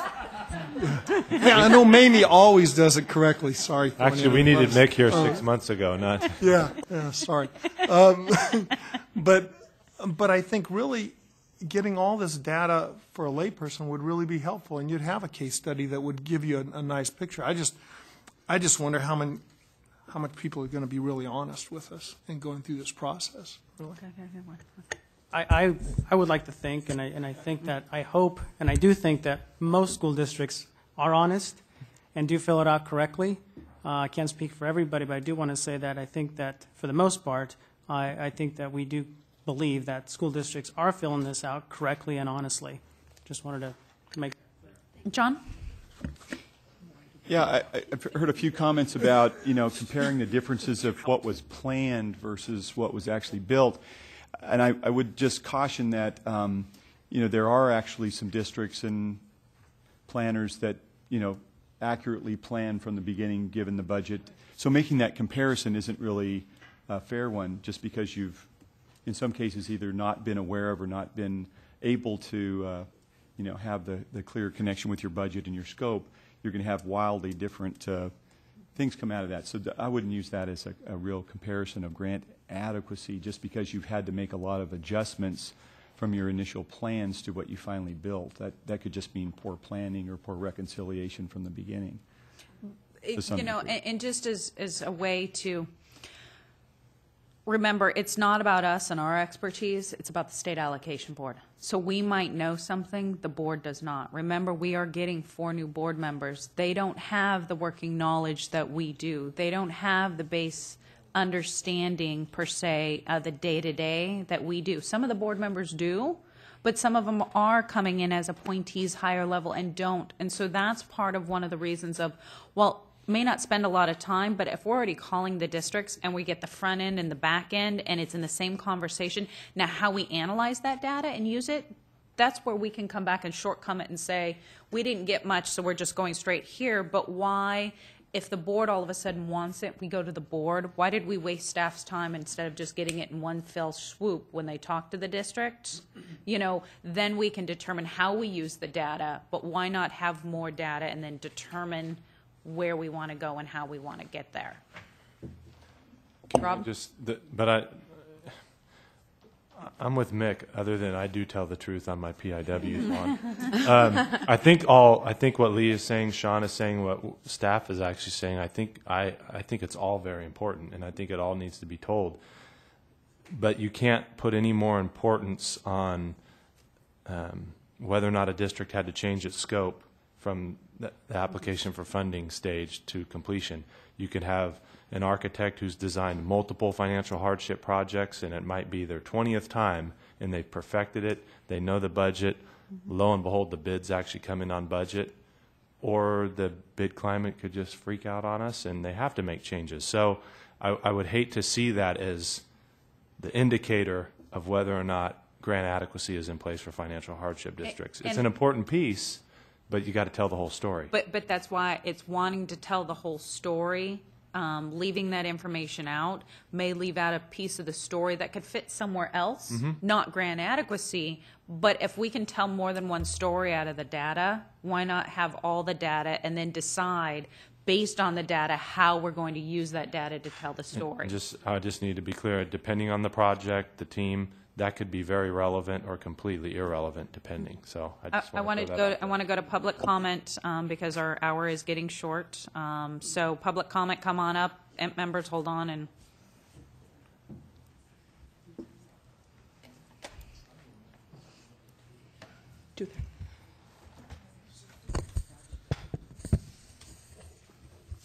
Go ahead, Will. Will Akhtar from San Bernardino City Unified School District. I agree with Sean about the plan comparison, and I wanted to emphasize the importance of making it simple.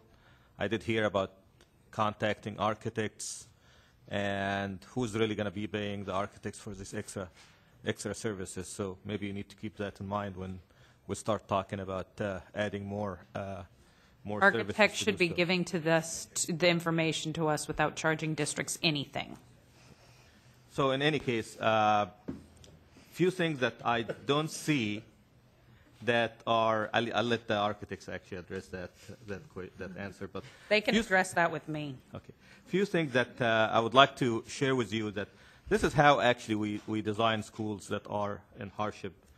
We actually design it from the planning stage to actually take in consideration the fact that the budget will be limited to X amount of dollars. So there are lots of items that we actually end up eliminating from the beginning. And just to share with you some of these things here would be, like lunch shelters, for example. That's going to be gone. You don't have it here reflected at all. Lockers, you don't have it reflected here. Awnings, F&E, what kind of F&E we set aside for projects that are in hardship. We end up actually utilizing whatever leftover and we have in the warehouse and things of that nature. Those are the kind of things that you will not be able to capture in your calculation in this here. Another big thing, which I noticed that you have it here, but it's a major component of what create problems for school districts with hardship projects, is offsite cost.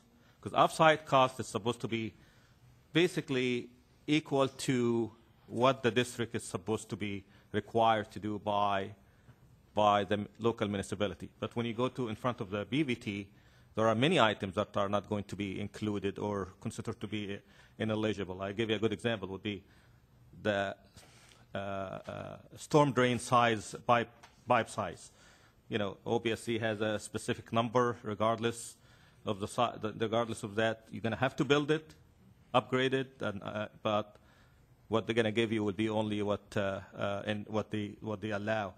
The two sides, which two sides they will be funding and all of this stuff. All of these kind of things will be disallowed, by OBSC, but the district will have to do it. And that's where you end up actually having this next other group of cuts, which is going to be based on value engineering, eliminating playground area and things of that nature, which again, you're going to have to maintain the number of classrooms because that's what you get your grant for. So the one thing that will be there will be the number of classrooms, but other things will be disappearing, and they are not captured in this report. Okay. Thank you. Thank you, Will. Ladies first. Thank you. Andrea Sullivan with Orange County Department of Education, also participating in County School Facilities Consortium. And I just had a question. Are we including county office projects in this evaluation? Yes. And are you using current PIWs that are in-house for those projects? Well, we are going to be running a report, so it's going to be closed out projects. Okay. I'm sorry. Right now, we're getting feedback on what we should use. So this kind of feedback would be helpful. We should use, if that's what you're saying, Andre, we should use COE projects and what kind of projects. We haven't determined which ones we're going to look at yet. So this is still being developed in terms of, hey, what should we look at? So we haven't come up with, these are the ones we're going to look at yet. Right. I think there's going to be further challenge on county office projects. The facilities that we're planning are hugely varied based on our program and the population that we're serving.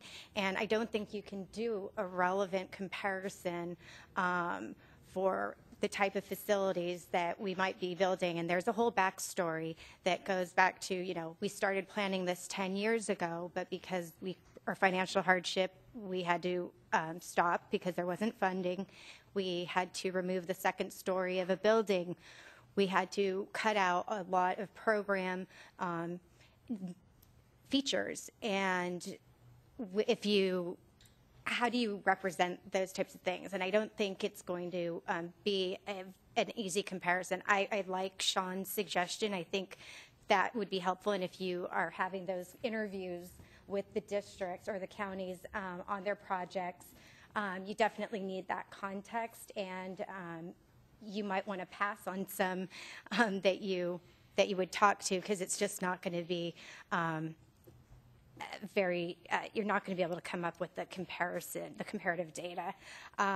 Also, I did have a concern, all due respect, John, but I don't want my architect talking to anybody about my project unless I'm represented in that.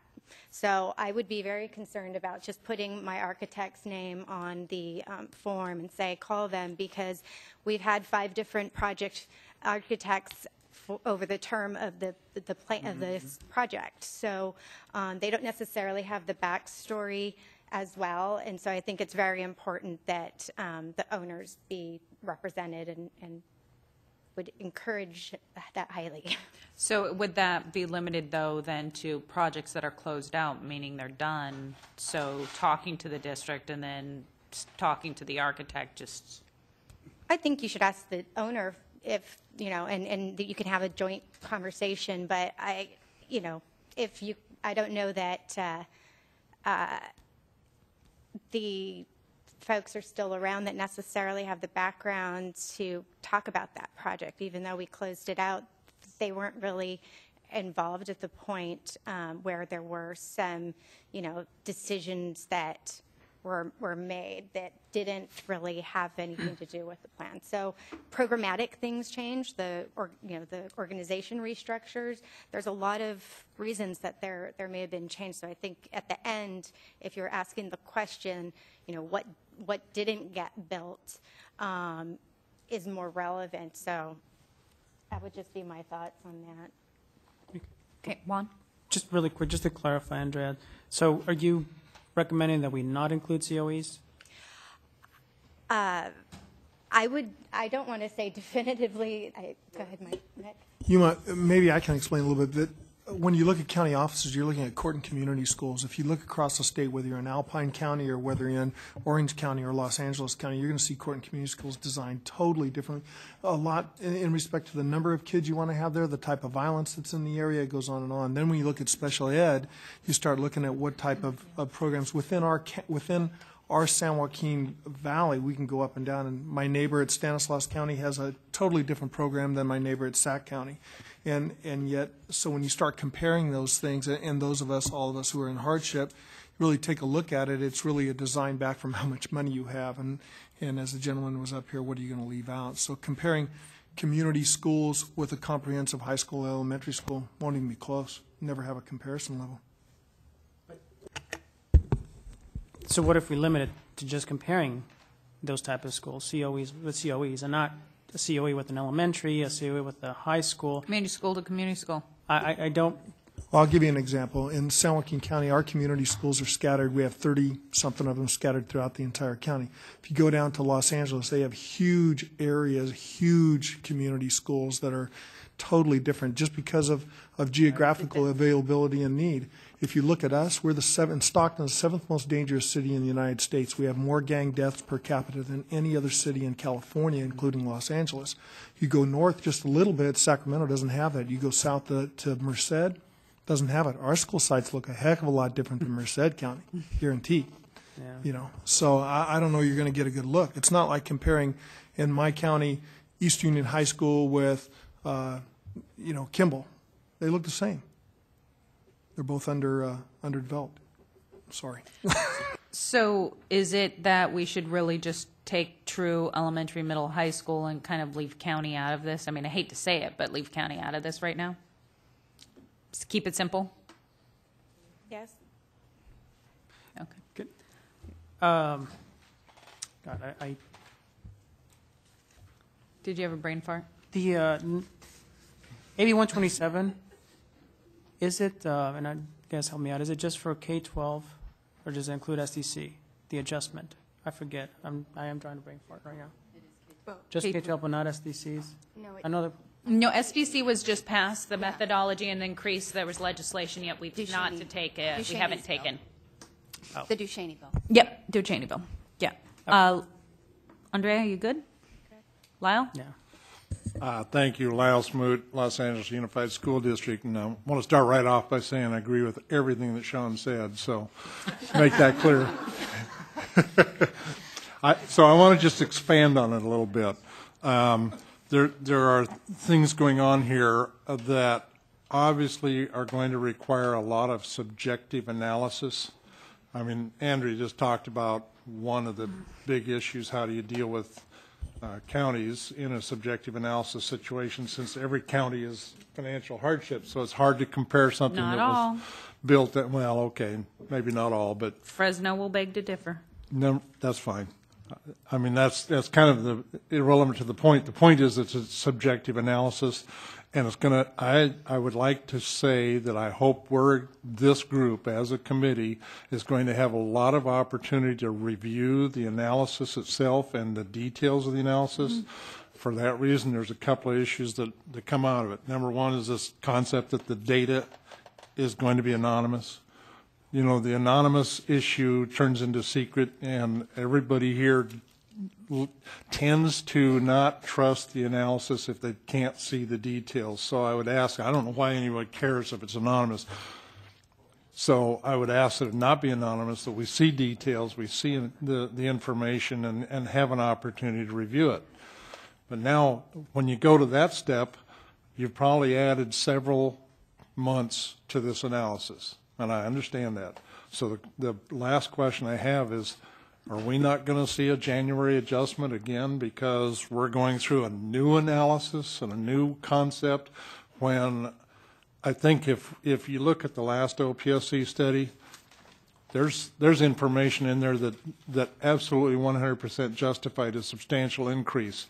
But because of politics, okay, I'm going to blame it on politics, and one way or the other, good, bad, or otherwise, there was no adjustment made, even though, as far as I'm concerned, if you looked at new construction for all 3 grade levels and with a new site and a complete school, whatever that is, there was a substantial increase adjustment warranted, but it wasn't made. And I want to make sure that, you know, on this one, if we're going to do it again, fine, but now does that mean we don't have a January adjustment, number one? And number two, if it doesn't include this review, open, clear, I'm going to use the word honest review, then we're going to end up here a year from now going, well, that didn't work either, so where do we go from here? So I hope that we'll do those things. But I'd like to see an adjustment in January regardless of the outcome of this study. And I'm just asking the rest of the group, and I think one of the reasons why we wanted to try and keep it anonymous is just to protect the school districts. It wasn't for any other reason. I don't know if anybody else would care. I was going to say that too. I mean, if part of my concern, just as a school district person, is you start touching on a topic of saying you didn't build a complete school, and your entire community is subjected to that information. And I don't want to do that, and I don't want to put Fred in the position of having to do that to a particular school district. But I understand what you're saying at the same time, Lyle.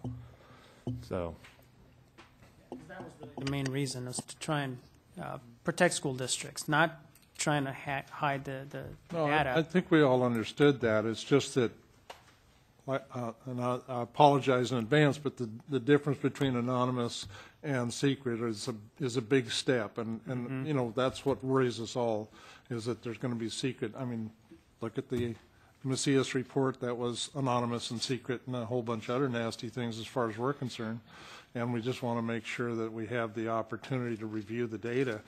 When you start walking across the line of anonymous, I don't know how to deal with that. There must be a way to deal with it so that, I mean, obviously nobody wants the newspapers to slam a big headline, school doesn't get built properly, or what, you know, however you come out with that. But well, maybe we can look at providing the data without school names.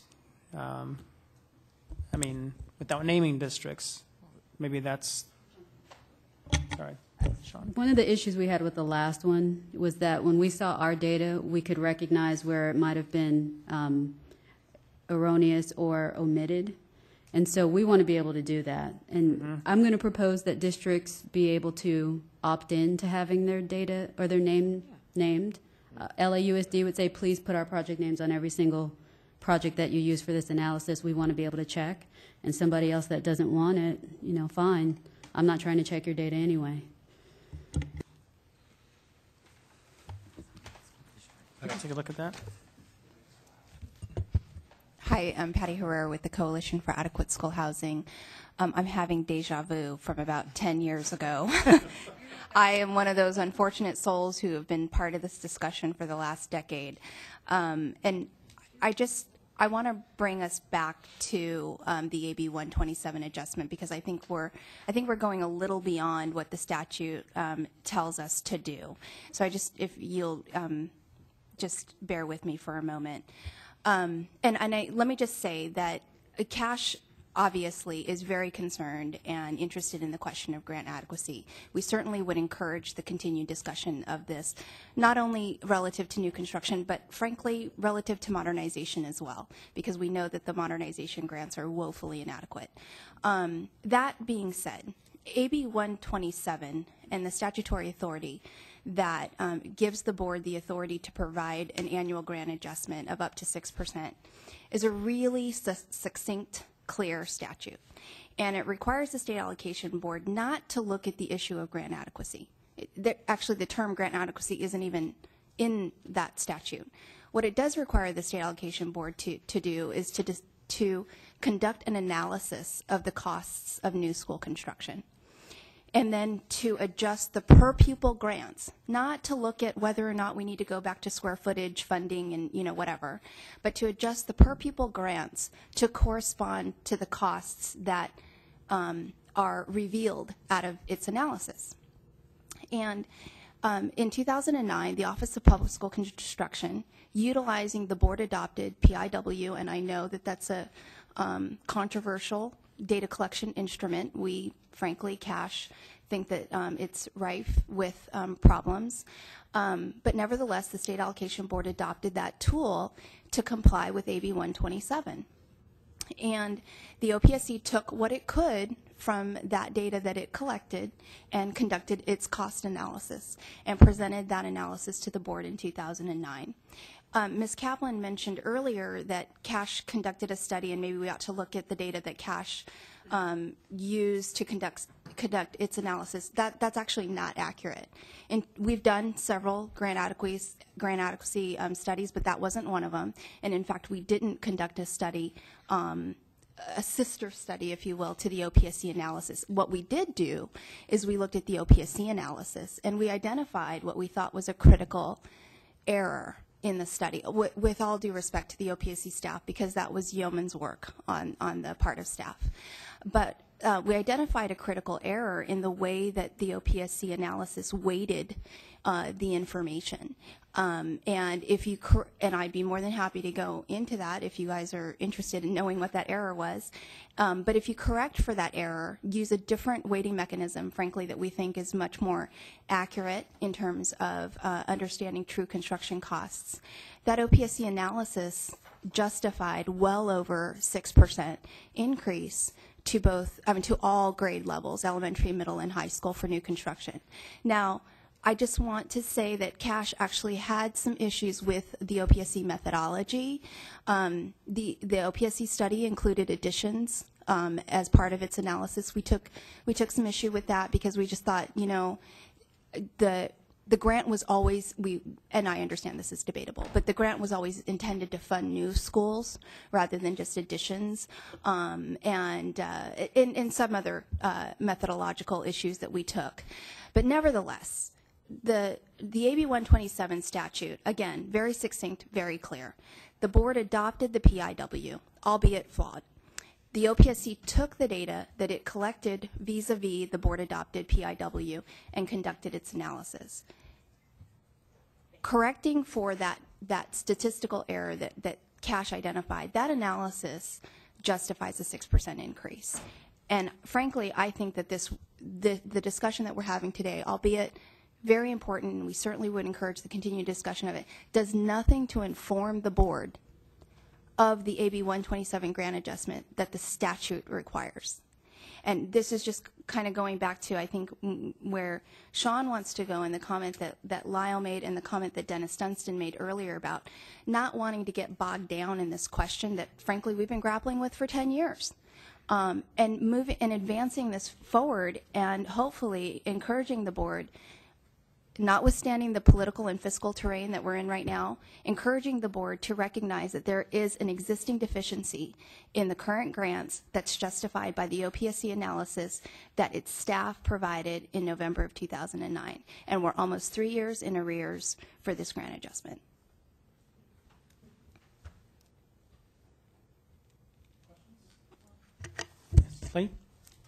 Patty, can I ask Patty a question?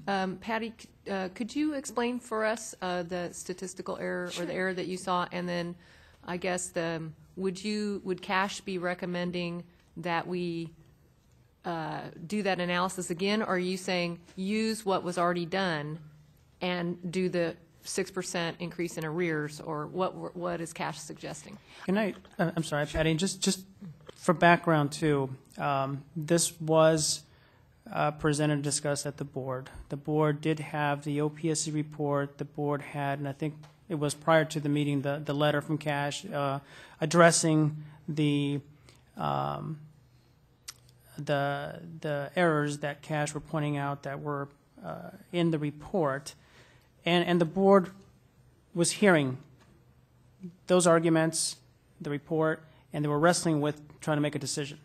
And I think what they were asking is for us to come back and to come up and recommend a process to take a look at and resolve, that all the information that they were seeing at the board. Yeah. So that's, I think, what we're tasked to do, to come back, because they had all that information there, and they still did not make a recommendation as far as making an adjustment.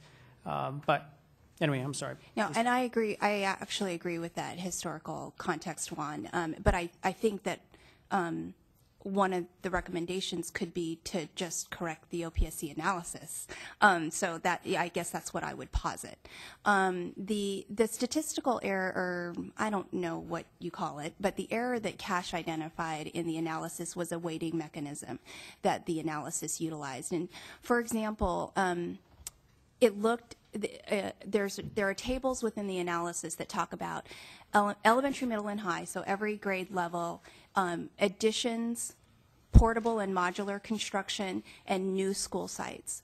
And then in the table, it had the number of occurrences, so the number of projects per each of those categories that we discussed, or that it outlines on one side of the matrix. And the way that the OPSC analysis weighted it is it weighted it on the occurrence rather than weighting it on the dollar value. So for the one that we highlight, and I'd be more than happy to email this out to the implementation committee. The example that we highlighted to the board in our letter was there were the same number of occurrences for, and I can't remember the grade level, but for portable modular projects that were reviewed and analyzed for this discussion, as there were new school construction projects that included site acquisition. So clearly on the opposite sides of the spectrum relative to construction. You're just really probably adding a portable onto a site as opposed to building a brand new site. But the weighting mechanism that was utilized in this was, again, on the number of occurrences. The dollar value differences between those two categories were hundreds of millions of dollars, literally hundreds of millions of dollars. And so if you actually corrected the error, what we thought was a statistical error, and instead weighted it on the value of the projects in congregate, or in aggregate, pardon me, rather than on the occurrence, you got a significant difference then in the outcome of, or in the result of what these tables were demonstrating what the state contribution was to the project. So you got a significant difference. It was about at least 10% difference in what the level of state contribution would then be. And again, the way that I described it is if you go to the store and you buy a $10 pair of jeans, or you go to the store and you buy, a $200 pair of jeans, I doubt that any one of us would look at both pair of jeans and go, oh, yeah, they're the same. We would look at that and say, well, there must be some qualitative difference that causes such a dichotomy between the costs, and I think that's as simple as I can explain it. But that was the error that Cash identified in the OPSC analysis: waiting on value rather than waiting on occurrence. And we recognize the difference. Don't know if we would go as far as saying it's an error or just a different way of looking at the data, which we recognize that you can do it both ways. So, sorry I had to step out. Crisis and news reporters in my district. So, as I'm sure we all know the fun stuff when things like that happen. But when wrapping up this conversation, what are the suggestion, advices, and methodology going forward? Lee? Well, in listening to Patty, and that it seemed that we had an OPSC analysis before, could we not update that or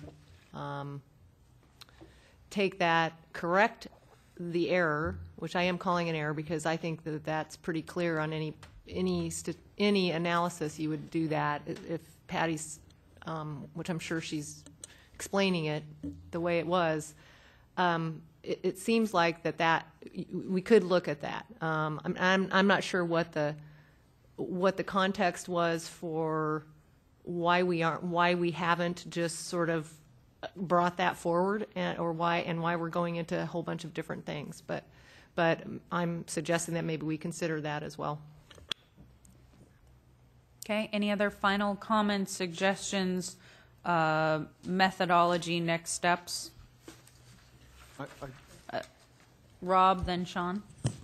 I'm going to be real candid, kind of like you were earlier. No, we all know this program so well. We're so enamored with all the intricacies and the details and to the outsider looking in, they're just probably going, "Oh my gosh, here they go again." It's nothing ever works. It's too. And I think that, part of this was my suggestion, and my point in it wasn't to justify or not justify the 6%. My point in it was, I think at the end of the day, when you assess financial hardship projects, you're going to see that they work for their districts, obviously, but they're relatively inadequate when compared to a non-financial hardship project. So I'm just fearful that my suggestion to take a look at this is going to lead to this long, drawn-out, and as Lyle said, nothing happening in January or nothing happened previously, and I didn't intend for that. I think it would be a good test, but I didn't want it to be the end-all, say-all of whether or not grant adequacy or the 6% increase should or shouldn't happen. And I think we all make good points, but we're just kind of out-thinking, again, ourselves and what we want to take a look at. And it's all important, and we're all impressed with what we know about the program. I appreciate that, but at some point we got to move forward and do something. Well, and that's why I think the board did say, look at everything you've got out there, propose a potential process, different timeline of looking at things. And so nobody has ever looked at financial hardships in this way. And so that is something different that I think is relevant. Sean? I like Cash's proposal for answering the question of how inadequate we may be. I think OPSC's report originally also made a statement about how inadequate we may be, and for some reason that didn't result in a 6% increase or any change. So I think there is some value in doing the comparison that we talked about, not the planned versus, but the other one. But again, I don't want to spend too much time on it because that doesn't get us to the outcome we're trying to get to. Well, here's the thing. Just because we don't go somewhere doesn't mean the State Allocation Board can't go there without us. So don't ever assume that the State Allocation Board can do whatever it wants. And just again, the State Allocation Board decided based on the report not to do anything, come back to us and ask for something different. Doesn't mean that each one of you can't talk to the State Allocation Board and say, give us our 6%. So I know none of you are shy in regard to that and can absolutely do that. But they did ask us to review this, and I think it's a different way of looking at that. Richard, I'm sorry. Did you get a chance to do public comment? No, ma'am. Can you do it quickly so we can move on to ORG? I will definitely do it quickly. Richard Gonzalez of Richard Gonzalez and Associates, to get that out of the way.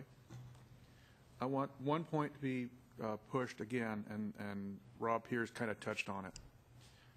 We've gone 2 consecutive calendar Januaries without an augmentation. We cannot go a third year. We must do something. If it means we do the cash proposal to retumble the OPSC numbers, then let's do that. We have to have something go to the January board. It's not a question of should we. We must. You know, let me stop and let me put my attorney hat on and repeat to you. Education Code Section 17072.11b, as much as you may hate me to say this, on or after a January 1st, 2008, the board shall increase or decrease, which the board did increase, the per unhoused pupil grant eligibility by amounts it deems necessary under this article and the per pupil cost of new school construction, provided that the increase in any fiscal year pursuant to this section shall not increase 6%. Plain reading attorney statute of this only deemed that there had to be at least one determination on or after January 8th. And if the board so felt to do an increase annually thereafter, it shall be no more than 6%.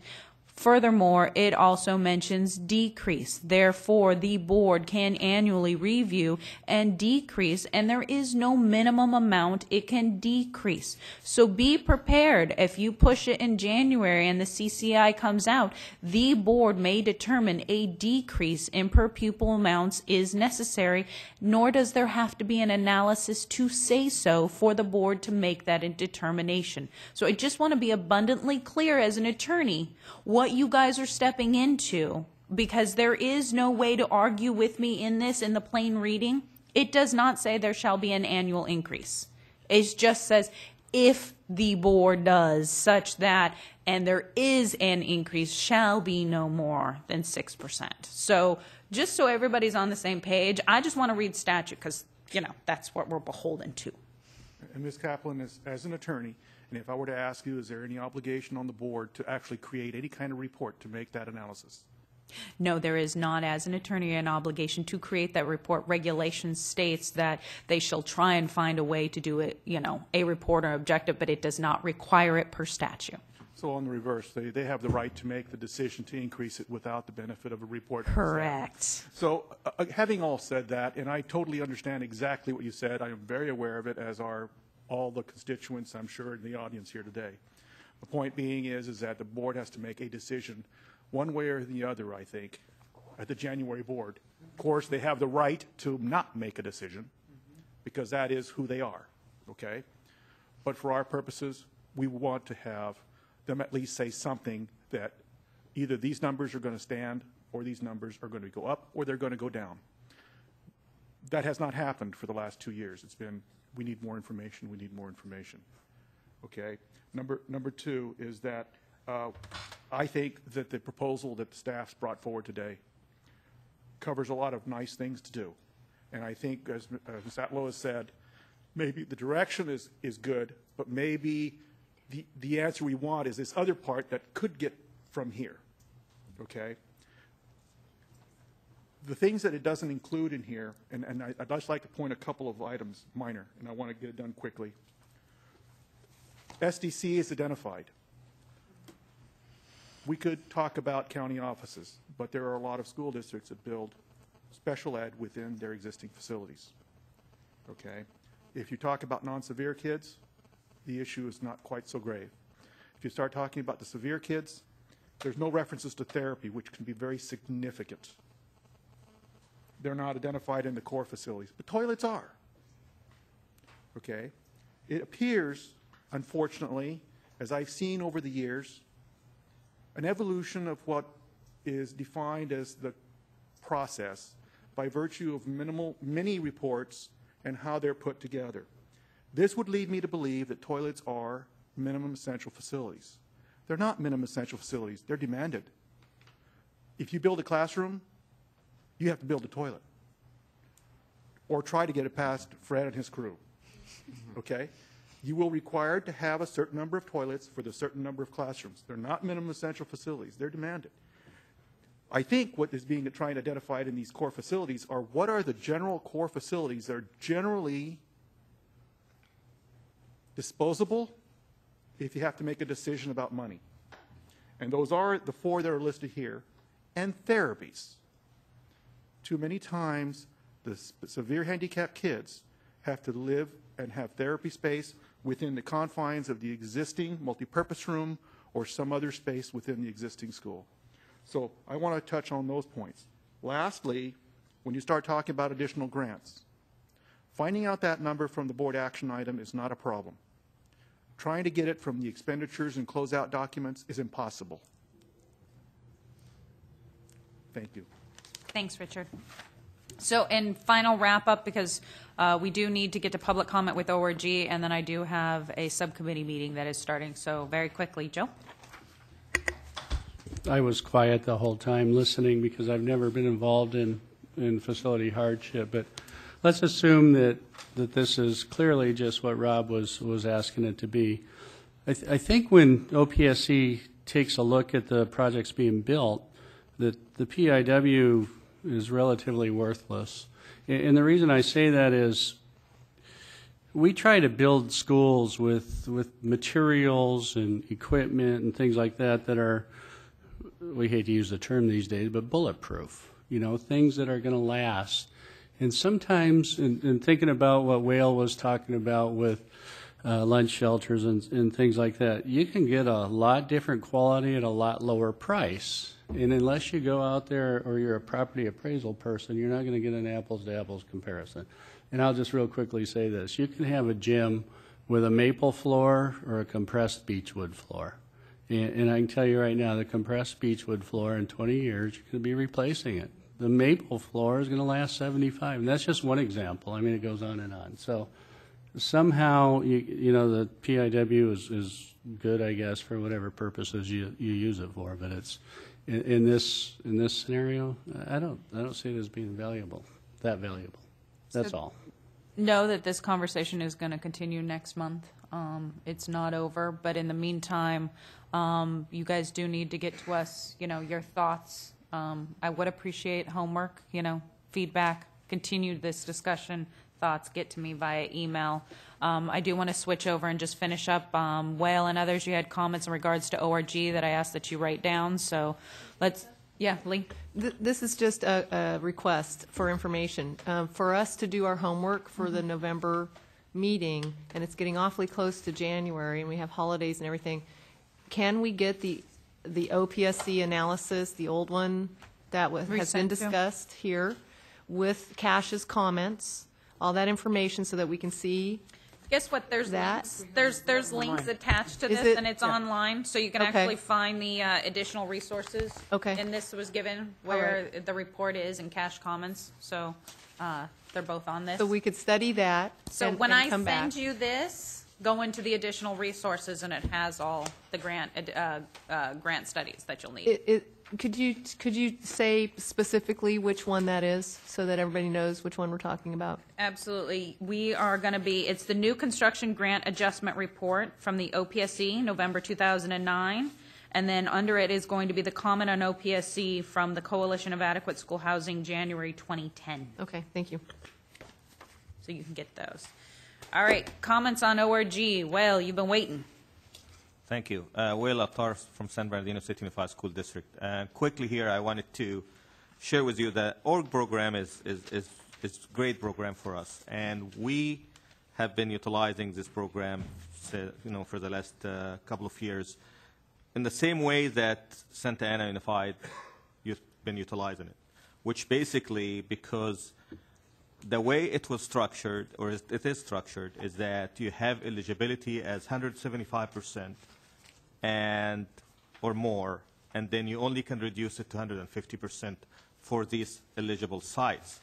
We don't really reduce it to 150% to every one of those sites. What we end up doing is that we address the issue for one of those, for few of the sites that we select and borrow from the other side that also are eligible to ensure that we address the problem once and for all in the sites that are selected. But that borrowing leaves the other sites not being addressed. And this is a very important element because we are increasing the threshold to 150%. So what my suggestion, and I agree with Joe and Sean that money should not be transferred to address. So you want other an things. option, you want a funding cycle number 7? Yes, but I also would like to add that, and answering one, and I'm not 100% sure, but I think the 175% and 150% numbers were in the regulations, which was actually came up by OBSC and during the implementation committee. So my suggestion is that these numbers need to be adjusted down to allow the districts that have overcrowding issues to address once and for all the other side that they have not been able to address because of this high threshold of 150% reduction. It's actually in statute. Well, it's on the attachment, 17079.10, subsection B1. Is it actually the 175% and 150%? Reduce it to 150%. Okay. So, but that's a suggestion we can come up as for a statutory fix. Okay. All right, anything else? Thank you. Good afternoon. I'm Lisa LeBlanc. I'm with Fresno Unified School District, and we have actually been in the financial situation where we can take advantage of the ORG program. So we are asking for your consideration, a recommendation for ongoing funding cycles. One of the challenges that we have on this is right now we do not know if there's going to be another funding cycle. We have several elementary schools, 3 high schools that are all eligible for the program, and I would love to be able to commit design dollars for the program and for those projects, but at this point there's some uncertainty with regard to the continuance of it. So we encourage you to continue the funding cycles beyond 7th and beyond that. If in fact there is a January funding cycle, please consider too that the timing of that is also challenging for us, because if we haven't committed any design and planning costs up front because of the unknowns, that turnaround time is challenging. Yeah, just so you know, Lisa, the board actually hasn't made a decision on a number 7 funding cycle, so it would probably be a good 6 months out if they were to make it, saying if they decided in January for a number 7, maybe it wouldn't occur until June. Okay, that's good to know. So thank you very much. Mm-hmm. Ron? Sure. Thanks again. Ron Perrin, WLC Architects. I'm taking just a little bit different tact on this. And I'm very conflicted. I'm not much of a right brain and a left brain person. I'm mostly a left brain person. So I agree with Joe, and I agree that we should have the org program. But what really conflicts me is what happens if we don't spend this money and it sits there? What happens if we don't get a bond in 2012? Now, I don't know how many of you were listening at the cash conference, but I heard a lot of things at that conference where there may not be a bond in 2012, or there may be a different type of funding cycle. But having been a chair for the 94 bond that failed, I'm telling you that if we have money laying around and we're looking at the bird in the hand and the myopic approach rather than do we get another bond, I mean, my position is go ahead with the org, do as much as you can, but for God's sakes, don't leave $500 million sitting in there so somebody who's going to run a bond campaign will say you've had that money in there from 2008 and you couldn't spend it. And we would look awful foolish if we have that money laying around and we can't spend it. So 2 things. If we're going to do the org, let's get on and let's get it done and let's do it professionally. If not, let's figure out how we can get that money out, get schools built, sell some bonds, because you know, the law of holes, right? If you're in a hole, stop digging. There's a television commercial right now that says that, and that's what we could be doing to ourselves. Thanks. Thanks, Ron. Richard? Richard Gonzalez and Associate. I'll just say I support the 7th round. Number 2, this program, in response to the board member, was never intended to be tied to new construction eligibility. It was never intended to do that. It was actually only intended to reduce density on high-density campuses.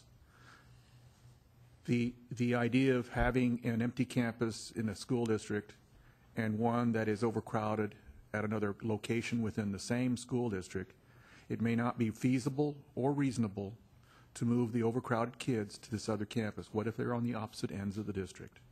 And if you look at a school district that's fairly large, that's almost impossible, okay? For LA Unified, who I can't only think about it in my own mind, they don't seem to occupy a lot of space, but the density is so great, it's just impossible to move them from one attendance boundary to another. So those are one of the issues, I think, that would answer to that question from the board member. One way to help spend the money would include maybe that the 175% rule that's in the code doesn't define how that number is computed. It is based on 175% of the CDE capacity as determined by the Department of Education. That means it's without regulations and without law changes. It is possible that the 175% value may be recalculated if the Department of Education should deem to think about different loading and capacity standards. One item that would require law changes is also to the reduction of the campus from 175 to 150%. Maybe it could be reduced all the way down to 125%. Bottom line is it's still more than the standard capacity of the campus, okay, but not down to 100. That would require a law change. You asked about a couple of events in which you would like to have some examples of how this existing program has caused some problems for school districts. Let me give you a first example. Okay, understand I'm going to have to start cutting us off because I do have senators and board members that do have priority. I do want to be brief. The school district applied for an ORG project and received an unfunded approval. The regulations state that if you do occupy the ORG project, you are required to liquidate the buildings within 6 months. It has been now a year. They've liquidated the buildings and they still have no state money. Okay, my recommendation, which I don't think is unreasonable, is that for purposes of this program, that the 6-month period begins from the date of the apportionment or occupancy, whichever is later. Number two, there have been a couple of changes in the interpretation by staff at OPSC from the beginning we started to the end we were. The beginning was as long as the classrooms are taken out of service. Then we went to, then it must be the classrooms must be demolished and replaced. And we're not quite sure, but I think if they're taken out of service, that might be allowed again. We need to have those things clearly lined out and written so that there isn't any confusion. Lastly, the school district, one of my school districts was an ORG project and had to liquidate out some portables. But they also have a building that either needed to be a facility hardship demolished or needed to have for modernization interim housing. The district was required to demolish and incur costs to demolish these buildings, which were still usable and DSA approved, and could have used them for interim housing. And at no cost to the district, they would have had them for interim housing. Instead, they had to pay to demo them, and then they had to pay to get some new buildings out there to be interim housing. So that just doesn't seem right financially. Thank you. Lyle, quickly. This is going to be quick. Instead of creating a whole bunch of one-at-a-time cycles, why don't you just say, in accordance to the law, every 6 months we're going to have a cycle until the money's gone. And you pick a date, whatever the 6 months is, January, July, or March, September, it doesn't matter. But the law would allow you to do that. Just say, okay, we're going to have a 6-month cycle. File your applications every 6 months. We'll fund whatever we got. Thank you for that suggestion. I appreciate it. In closing, these items are going to come back, but also want to put on everybody's schedule. Priorities and funding part 2 is coming up. We're having a subcommittee meeting on 10/28 in the morning, so we will be discussing the $841 million that's already been apportioned and other monies that might be out there that could be used to keep programs alive. Watch the OPSC website. Thank you, everyone. I appreciate it. Sorry about the jumping back and forth. We'll send you all the information and we'll follow up. Now it's subcommittee on audits.